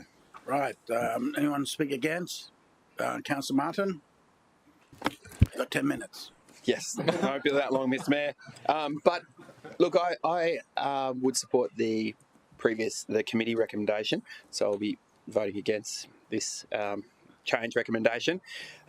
We have the amazing new Palm Beach Aquatic and Community Centre that has just opened, and I went for a visit the other day, and I could buy my coffee, which is at the cafe that is on the entrance, and sort of 10 metres away I couldn't pay for entry for swimming. And I think really it's just, I've got a lot of community in my area that wants to pay for services with cash. Elderly is an important accessibility issue with cash, and I guess the disparity between what the situation there and also where we've got city-owned pools. Some are managed by the city, which are cashless, but some city-owned pools are managed by third party who are accepting cash. So for me, right now, we've just got too much confusion in the market. I think I would be supportive of more accessibility, not less, so I won't be supporting. Okay. Councillor Hamill, would you like to close? No. Put the motion to you. All in favour, show of hands. Against? Motion carried. Next time, call division when I'm calling the vote, but I'll do it again for you. All in favour, show of hands. Division? Mayor Tate, Councillor Young, Councillor Taylor, Councillor Curtis, Councillor Hemmel, Councillor Fowler, Councillor Gates, Councillor Wilkinson, Councillor Doran, Councillor Tozer, Councillor Marshall, Councillor O'Neill. Against? Councillor Patterson, Councillor Martin, Councillor LaCastra. Motion carried. Any other items you wish to deal separately? Councillor Patterson. Thank you, Mr Mayor. I move that all remaining recommendations be adopted. Second to Councillor Martin. Put the motion to you. All in favour, show of hands. Against? Motion carried. Unanimous. We now go to lifestyle, environment, heritage and resilient. Councillor Tozer. Thank you, Mr Mayor. Mr Mayor, I move that the minutes of the 849 Lifestyle, Environment, Heritage and Resilience Committee meeting held on Thursday, the 31st of October 2024, covered by recommendations 1 to 7, be received. Seconder, Councillor Marshall. Put the motion to you. All in favour, show of hands. Against? Motion carried. Any items you wish to deal separately? Councillor Fowler. Thank you, Mr Mayor. 6.3. We're going to 6.3. Go ahead. I just had a question. I'll just wait for Jodie to take a seat. I just wanted to get some clarification, if that's okay through you, Mr Mayor, that by endorsing the integrated community hub model today, that we're not endorsing any future proposed changes in our respective divisions and that those discussions and decisions are still to come. Mr. CEO. Through you, Mr. Mayor, I can confirm that is correct. All good? Right. Councillor Tozer. Mr. Mayor, I'm happy to, actually, unless there's other items, I'm happy to move. You just want to do that one separately? No. You want to, there's nothing else? You would like to move the lot? If that's, I'll move that all the recommendations of the committee be adopted unless there's other matters. Yep. Seconder. Okay, so maybe I could just do that item, Mr. Mayor. Pardon? Maybe I could just do that item then. Just do that item, okay. Move, seconder. Councillor Marshall. Moving the committee recommendation, Mr. Mayor. Yeah, committee recommendation, second by Councillor Marshall. Would you like to speak on it? Mr. Mayor, this is the first step in a long process. We are undertaking a strategic review of all of our community facilities and services, and this part of the process is to adopt a kind of a model moving forward. And then the next step is exactly what Councillor Fowler talked about. We'll start to talk about where these hubs might, where they might be geographically and how they might service the other kind of spoke areas of our service provision. It's actually pretty exciting. It's a little bit boring for the public. It's hard to put into words, but the main thing we are doing is making sure that our community services and facilities are aligned with the population growth we expect over the next 20 to 40 years, Mr. Mayor. It's very okay. Yeah. Anyone speak against that? Put the motion to you. All in favour, show of hands. Against, motion carried. Question, Councillor Peter Young. Thank you, Mr. Mayor. I had a question on 6.1, which is a report dealing with feral deer further investigations. I'm grateful for that report coming forward. My question just relates to where we might direct the public in the case of an accident, a vehicle accident or strike on a feral deer. I had this experience on the weekend where someone contacted me. She was attending to a site where 2 deer had been struck by a car. One eventually died, the other stayed in distressed condition for many, many hours, and this woman was herself very distressed, of course. And it's really hard. Wildlife carers won't come because these aren't native wildlife. Police probably won't come because they're dealing with a whole bunch of other stuff. So it's just a bit of an unknown how the public might be served when there's that kind of interest, if you don't mind. Yep. Accepting that as a question, Mr. CEO, through you, Mr. Mayor. CEO. Through you, Mr. Mayor, traditionally these matters are dealt with by state government, but what I can do, Mr. Mayor, is take the question on notice and then provide detail and then make that available on the Gold Coast City website for anyone to see. Okay. Any other items? Councillor Tozer? Mr. Mayor, I'll move the committee recommendation and quickly speak to it if you don't mind. Yep. Move, seconder. Councillor Marshall?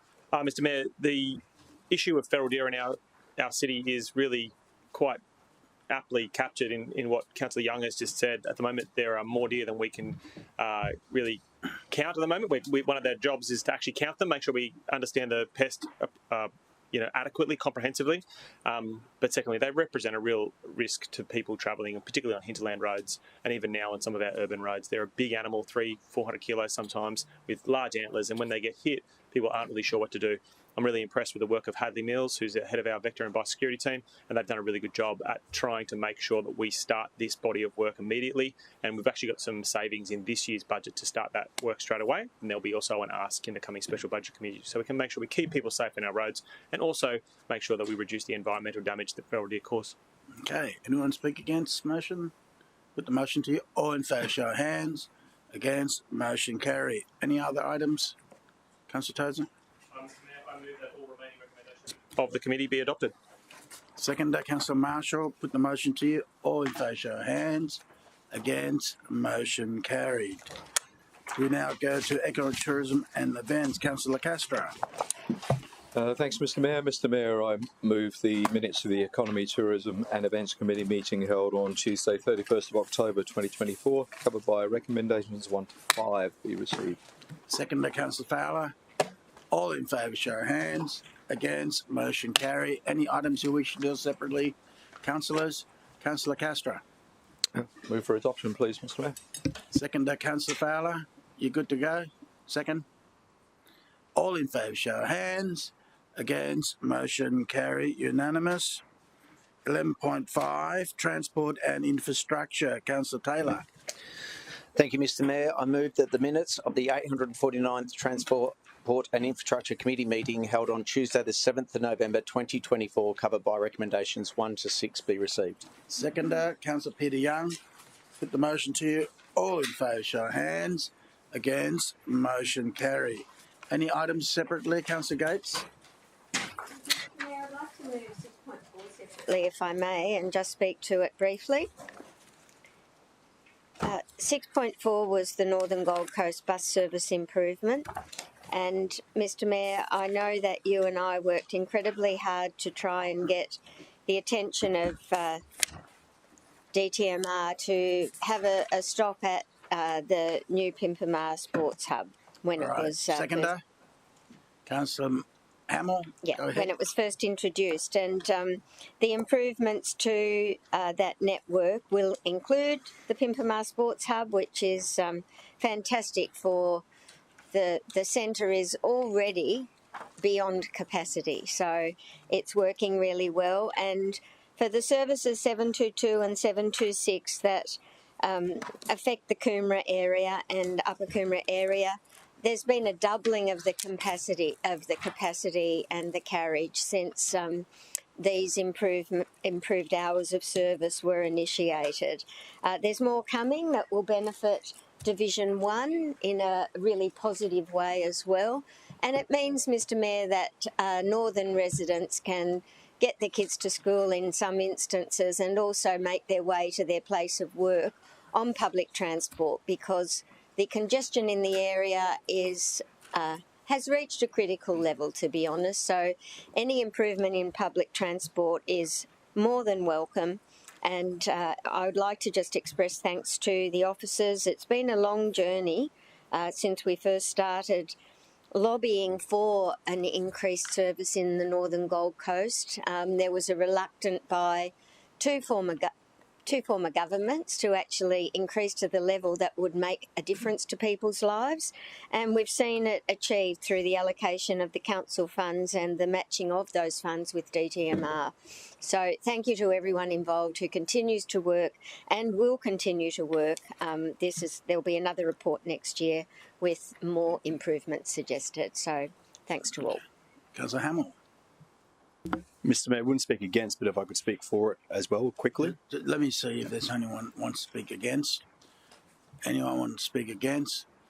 Councillor Hamill, you want to close? If that's okay with yield that's the okay with closing to Councillor Hamill? Yeah. Mr Mayor, so first of all, to echo everything Councillor Gates has said and to add a little bit more to it, we found out in the update that through this allocation of funding that we have now put 20,000 residents within 400 metres of public transport. That's a massive difference through an allocation of ratepayer funds. Mr Mayor, it's made really big practical changes. You know, so some of the existing services that were every 2 hours, which is hopeless, are now 15-minute peak services, and then half an hour for the rest of the day, a genuine alternative for people to use. We've seen a massive increase in the amount of school students getting to school by public transport because their parents now know that the bus is going to be there and it's 15 minutes and they'll get to school quicker. Mr Mayor, we've also seen a significant increase in people with disabilities using public transport in the north end of the city. They're using these bus services to get to heavy rail, to get to light rail, to get to their appointments and to get to everything else down the southern Gold Coast as well. I've quite a few friends in Pimpamar who are wheelchair bound, who now use the bus service to get to Helensvale Light Rail to get to Gold Coast University Hospital for their specialist appointments. That's a massive deal and it has made a massive change in the lifestyle of those residents. Mr Mayor, this was a bold push, and I'd like to call out a few people in that. So the city officers who really pushed this very aggressively in 2021 to really drag their state counterparts to the table, I think those officers need to be congratulated. Mr Mayor, I think we need to pay a special congratulations to Councillor Gates, because I was around a few times where I heard her working over former Minister Bailey of why was the state holding this up. So to Councillor Gates, your advocacy work with the former minister got the job done, because I know in the first place he was a no and he magically turned around to a yes. Mr Mayor, this was city-led. You know, this wasn't Translink, this was city-led. It was city-led by officers. It was backed by the previous term of council. And I'd just like to finish with that today, that for the councillors that were here last term and for those that aren't in the room, it was a bold move to allocate $8 million as a city-led project to drag Translink to the table. it has paid off massively. And for my residents in the north end of the Gold Coast, sincerely thank you for making that commitment. It has made a massive difference to a lot of people's lives. Okay. Councillors, debate's closed. Put the motion to you. All in favour, show of hands. Against, motion carried, unanimous. Any other items you wish to deal separately, councillors?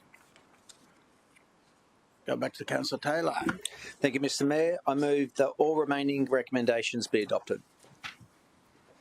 Seconder, Councillor Gates. Put the motion to you. All in favour, show of hands. Against, motion carried, unanimous.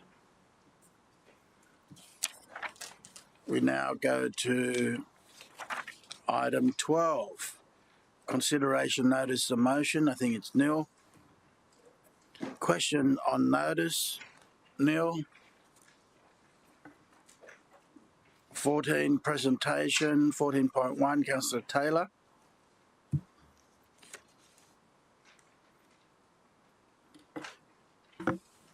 Mr Mayor. 14.1. It's a petition. Petition. Yeah. Yep. I move that the petition from the residents of Oracle Boulevard request that council apply the same rate basis for everyone and ensure fairness and equity for all, and receive and defer to a committee for consideration and report. Second, Councillor Peter Young. Put the motion to you. All in favour, show of hands. Against, motion carry. 14.2, Councillor Taylor. Thank you, Mr Mayor. I move that the petition from the residents of Q1 requesting the council abolish the view tax, which treats apartment owners differently from homeowners, and receive it deferred to a committee for consideration and report. Seconder, Councillor Peter Young. I don't think there's a view tax, is there? No. I don't think there's a view tax. No, I don't think there is such thing, but we'll take the thing. Put the motion to you. All in favour, show of hands. Against, motion carried. 14.3, Councillor Taylor. Thank you. We'll continue with the not for tax. I move that the petition for residents at Artique Resort requesting council abolish the high-rise surf tax known as the view tax be received and referred to a committee for consideration and report. Seconder, Councillor Peter Young. All in favour, show of hands. Against, motion carried. Councillor Taylor, 14.4. Thank you, Mr Mayor. I moved a petition from the residents of Focus Apartments requesting that council apply the same rate basis when rating, valuing property to ensure fairness and equity for all be received and referred to a committee for consideration and report. Seconder, Councillor Peter Young. Put the motion to you. All in favour, show of hands. Against, motion carried. Be interesting, it goes up. 14.5. Councillor Taylor. Thank you, Mr Mayor. I move the petition from the residents of Circle and Cavill requesting council abolish the high-rise surf tax known as the view tax be received and referred to a committee for consideration and report. Seconder, Councillor Peter Young. All in favour, show of hands. Against, motion carried. 14.6, Councillor Taylor. Thank you, Mr Mayor. I move the petition for residents of Peninsula Apartments requesting council abolish the view tax, which treats apartment owners differently from homeowners, be received and referred to committee for consideration and report. Seconder, Councillor Peter Young. Put the motion to you. All in favour, show of hands. Against, motion carried. Councillor Taylor, 14.7. Thank you, Mr Mayor. I move the petition requesting council abolish the view tax, which treats apartment owners differently from homeowners, be received and referred to committee for consideration and report. Second, Councillor Peter Young. All in favour, show of hands. Against, motion carried. 14.8, Councillor Taylor. Thank you, Mr Mayor. Slightly on a different subject, I move that the petition requests that council disallow any further dune clearing or exclusive beach use for a commercial Curra Beach bar beyond the current permit 14 days be received and referred to a committee for consideration and report. Seconder, Councillor Peter Young. All in favour, show of hands. Against, motion carried. 14.9, Councillor Martin. Thank you, Mr. Mayor. I move that this petition, supported by 343 signatures, requesting council to note the passing of 22-year-old Cameron Juice, who tragically lost his life after being allegedly struck in Burleigh Heads, and to work with his parents, extended family and friends on a memorial to A, be a place for commemoration and healing, B, raise awareness of the issues around nighttime safety and the need for more to be done to keep young people alive. 2, carry out a comprehensive SEPTED audit of the Burleigh Heads village with a particular focus on lighting, passive surveillance and safety cameras. And 2A, publish the results of that audit, including a list of recommended actions to improve safety for all locals and visitors to the area. And B, include the implementation of any recommendations as a standing agenda item for the Safer Suburbs Forum. 3, to reaffirm its commitment to deliver at least 40 additional safety cameras in and around Burleigh Heads Village, in addition to any funding received from the state or the Commonwealth. And Mr. Mayor, if you'll allow, I'd just like to acknowledge Cameron's parents, Chris and Sonia, who are in the gallery today, and I just want to offer my deepest sympathy to them. So I move that the petition be received and referred to a committee for consideration and report. Seconder, Councillor Patterson. Put the motion to you. All in favour, show of hands. Against, motion carried. Councillor Hamill, 1410. Mr. Mayor, I move that the petition requesting disclosure of any current and future arrangements with entities complicit in violations of international law not be received. Seconder, Councillor Gates. Put the motion to you. All in favour, show of hands. Against, motion carried. 1411, Councillor Doran. Thank you, Mr. Mayor.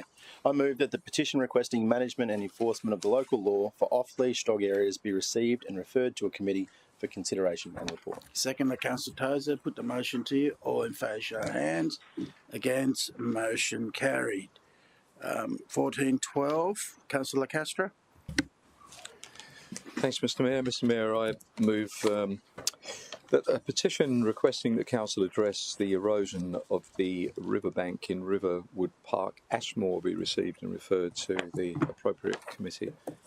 Seconder, Councillor Peter Young. The motion to you. All in favour, show of hands. Against, motion carried. 1413, Councillor Patterson. Thank you, Mr. Mayor. I move that the petition from the residents of the Shores requesting that council apply the same rate basis when rating valuing property to ensure fairness and equity for all property owners be received and referred to a committee for consideration report. Seconder, Councillor Peter Young. Put the motion to you. All in favour, show of hands. Against, motion carried. Item 15, general business, nil. Item 16, other business, 16.1. Councillor Gates. Mr. Mayor, I have a question, if I may. Councillor Gates. I'd like to move the item, Mr. Mayor. Okay, I'll second that. May I ask a question? Question, Councillor Patterson. Thank you, Mr. Mayor. Yesterday, the Gold Coast Bulletin confirmed to the city, and I quote, "At no point, either directly or indirectly, did Councillor Patterson provide information on these matters." In other words, they've confirmed it did not come from me. Through you, Mr. Mayor, to the CEO, Mr. CEO, are you concerned that despite spending an alarming amount of ratepayers' funds on this investigation, the report failed to clarify this fundamental yet easily ascertainable point? Mr. CEO. Mr. Mayor, I'm in a difficult situation. No, you can take it on notice. Because I cannot comment on a paper which is on the grey, other than to say an independent report was done at arm's length from the city administration, and the results are there. Follow-up question, Mr. Mayor. Follow-up, Councillor Patterson. Thank you, Mr. Mayor. Through you to the CEO, this was a pretty fundamental point that could have been easily ascertained. I note that in this report, my name was mentioned 137 times. Now, excuse me, sorry, it was named 137 times, but I was the only person in the report that was not contacted by the investigator. Not one question to me and not one question to the relevant reporter who could have clarified this. Are you concerned that we could have taken a zero off the cost of this by addressing this issue? And I've got one further question. Thank you. Through you, Mr. Mayor, I'm now being asked to comment on a report that is on the grey. I'm happy to have this conversation enclosed if that's where council want to go, but I can say no more given that the matter is on the grey. I'll take the question on notice. Next question. Okay, one last question. I think my questions are of a matter that doesn't require us to go into closed. The final point, Mr. Mayor, this failed legal report, which it is, significant cost and clearly not providing evidence which would have been so simply attained with one email, two emails. Besides the concern of this particular issue, yes, my concern is this suggests we have a greater issue for the city. If this is an example of the quality of scope for and legal advice received by the city, it is no wonder we are dealing with a pretty significant legal bill. So my question to the CEO is, with the overdue and upcoming appointment of our legal panel, can we ensure that such poor outcomes will not continue?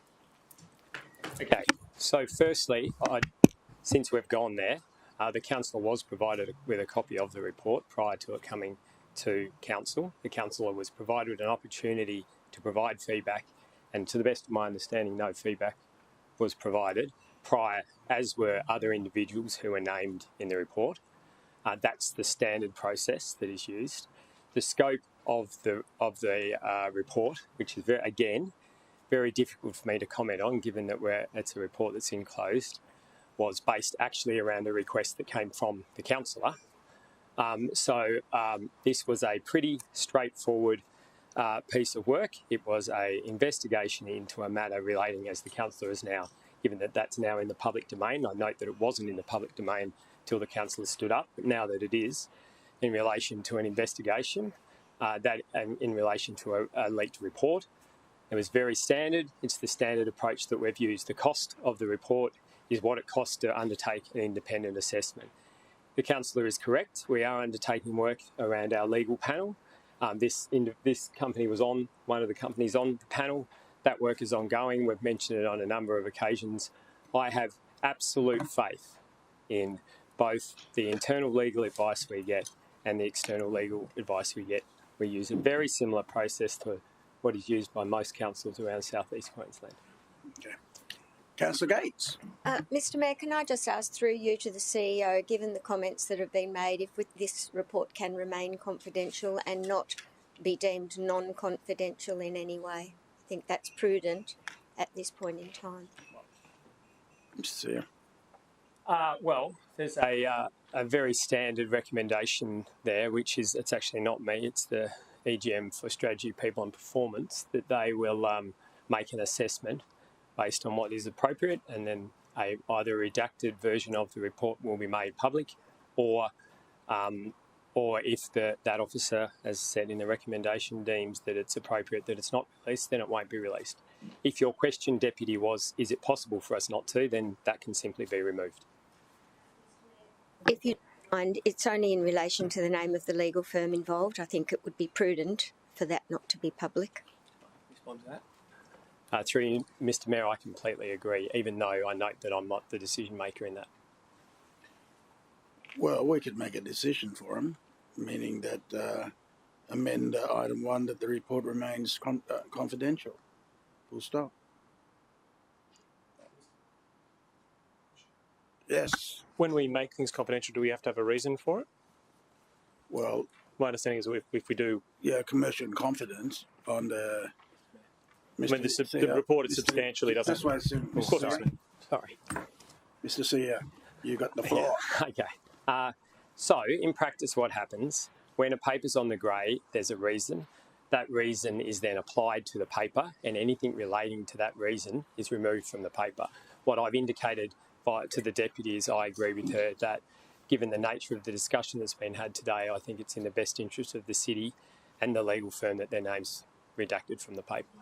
Mr. Mayor, I've no objection to the law firm being redacted if that's the decision of council, but I'm just conscious that we should have a general practice of not making things confidential that don't need to be, and there's enough substance in here to deal with it.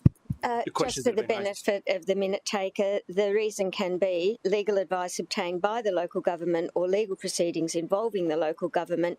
For example, legal proceedings that may be taken by or against the local government.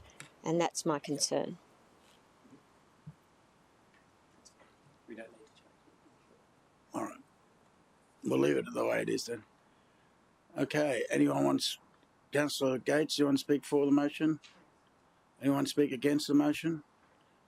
Debate's closed. Yeah, I'm the seconder. All right. All in favour, show of hands. Against, motion carried. 16.2.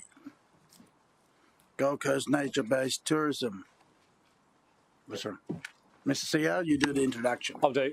That's right. Before you come around. Yeah. Okay. So what councillors have before them is a paper in relation to nature-based tourism.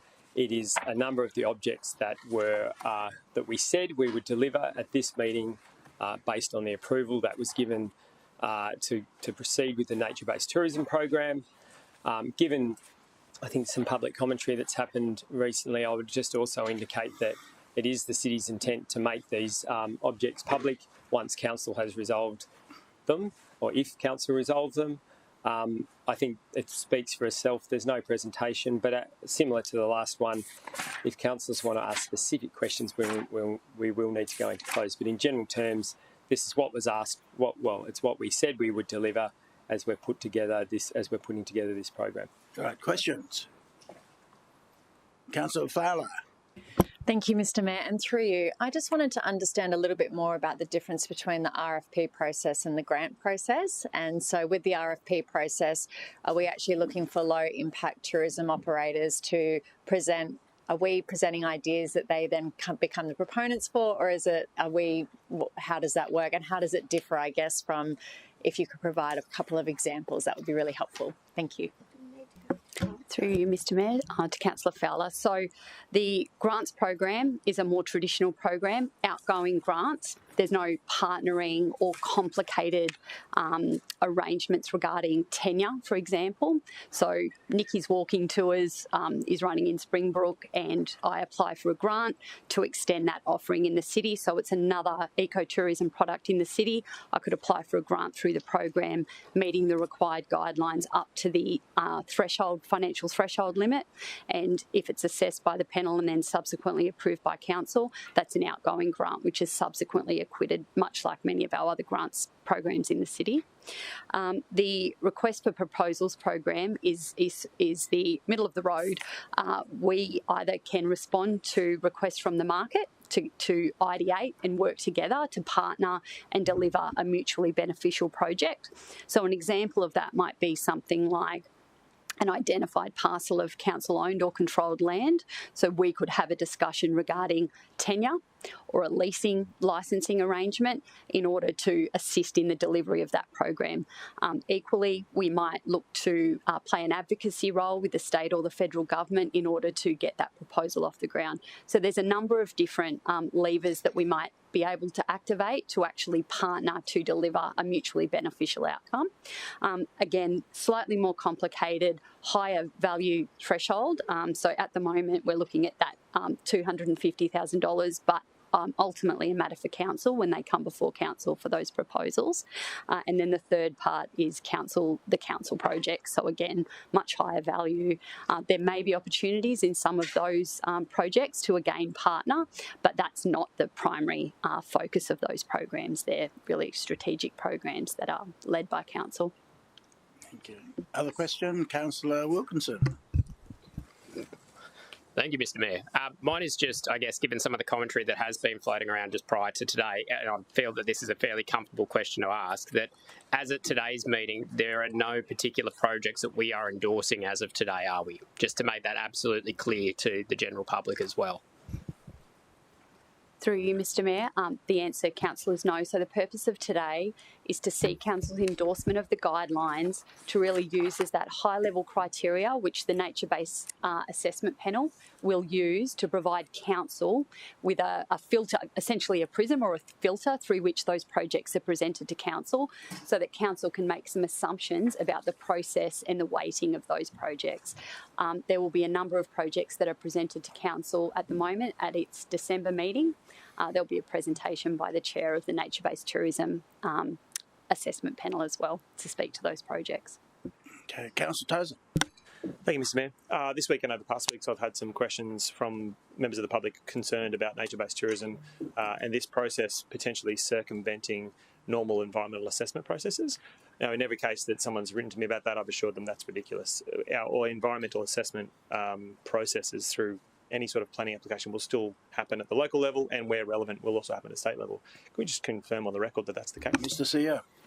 I'm more than happy to confirm that, Councillor, and to even take it a step further and say that there's an extra layer of overhead being put in place here and an extra level of scrutiny over and above what we were doing prior to the commencement of this program. Well, Mr. Mayor, look, whilst I can't talk about the grey papers, what I can say is that the team that have been assigned to undertake this project, this nature-based tourism project, includes a number of environmental specialists and people who have been very experienced in that area. And I just want to assure the public, you know, my area represents quite a large area of national park and a significant conservation estate that relates to it's owned by council, managed by council. I feel very confident in this process thus far, and I'm pretty excited about some of the proposals that have been talked about. Whilst we're not at the request for a proposal phase yet, and no one's formalised that interest, at the moment the market seems very interested in finding out ways we can activate our hinterland in a really responsible way, but also in a way that attracts visitors to experience something of the Gold Coast maybe they're not always familiar with. Thanks, Mr. Mayor. Right, someone like to move the recommendation? Move, Councillor Tozer. Seconder, Councillor Fowler. Anyone speak against? Councillor Tozer, you want to close? No. Divisions call. All in favour, show of hands. Mayor Tate, Councillor Taylor, Councillor Curtis, Councillor Hemmel, Councillor Fowler, Councillor Gates, Councillor Wilkinson, Councillor Patterson, Councillor Martin, Councillor Castro, Councillor Doran, Councillor Tozer, Councillor Marshall, Councillor O'Neill. Against? Councillor Young. Anyone else? Super majority. Carried. 16.3, Mr. CEO. Thank you, Mr. Mayor. Yes, so this paper talks to a recent employee engagement survey that the city has conducted. The details are pretty self-explanatory in the report. Once again, given it obviously relates directly to employment matters, happy to answer questions in closed. Otherwise, the paper is as written. Questions? Move recommendation, anyone? Councillor Gates. Second to Councillor Tozer. Councillor Gates, you want to speak on that? Anyone speak against? Put the motion to you. All in favour, show of hands. Against, motion carried. 16.4.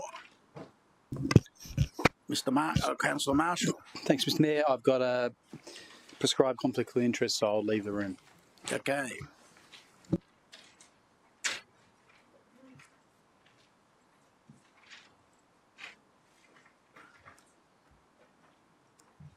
Should we go into close? Councillor, we go to close. Councillor Hamill move. Seconder, Councillor Wilkinson, commercial in confidence. All in favour, show of hands. Against, a motion carried.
streaming on.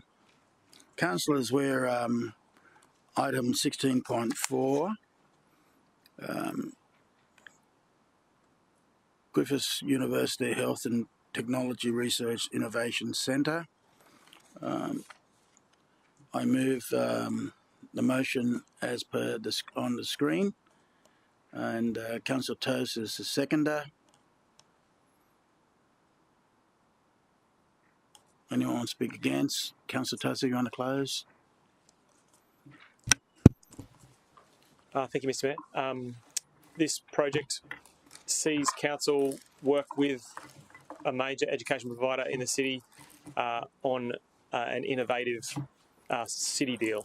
It's pretty exciting. We are not traditionally part of the city deal process, but because of Griffith's unique co-location status, where they're inside the SEQ Council of Mayors area, but also also located in our city, we have a unique opportunity to partner with them to access funds that we would otherwise not be eligible for. And it's a pretty exciting proposition, specifically focused on Griffith's technology-based activity. We already have quite a lot of skin in the game in that space, Mr. Mayor, and I think if this is a successful grant application or partnership, it'll result in some very awesome new jobs and new industries, and just frankly a status that we're looking to raise from a global perspective. I encourage all councillors to support it today. Councillors, debate's closed. I put the motion to you. All in favour, show of hands. Against, motion carry, unanimous. Mr. Wallace, could you ask Councillor Marshall to come back in? Sorry. What's wrong? Nothing wrong at all. He's had a long lunch. Thank you.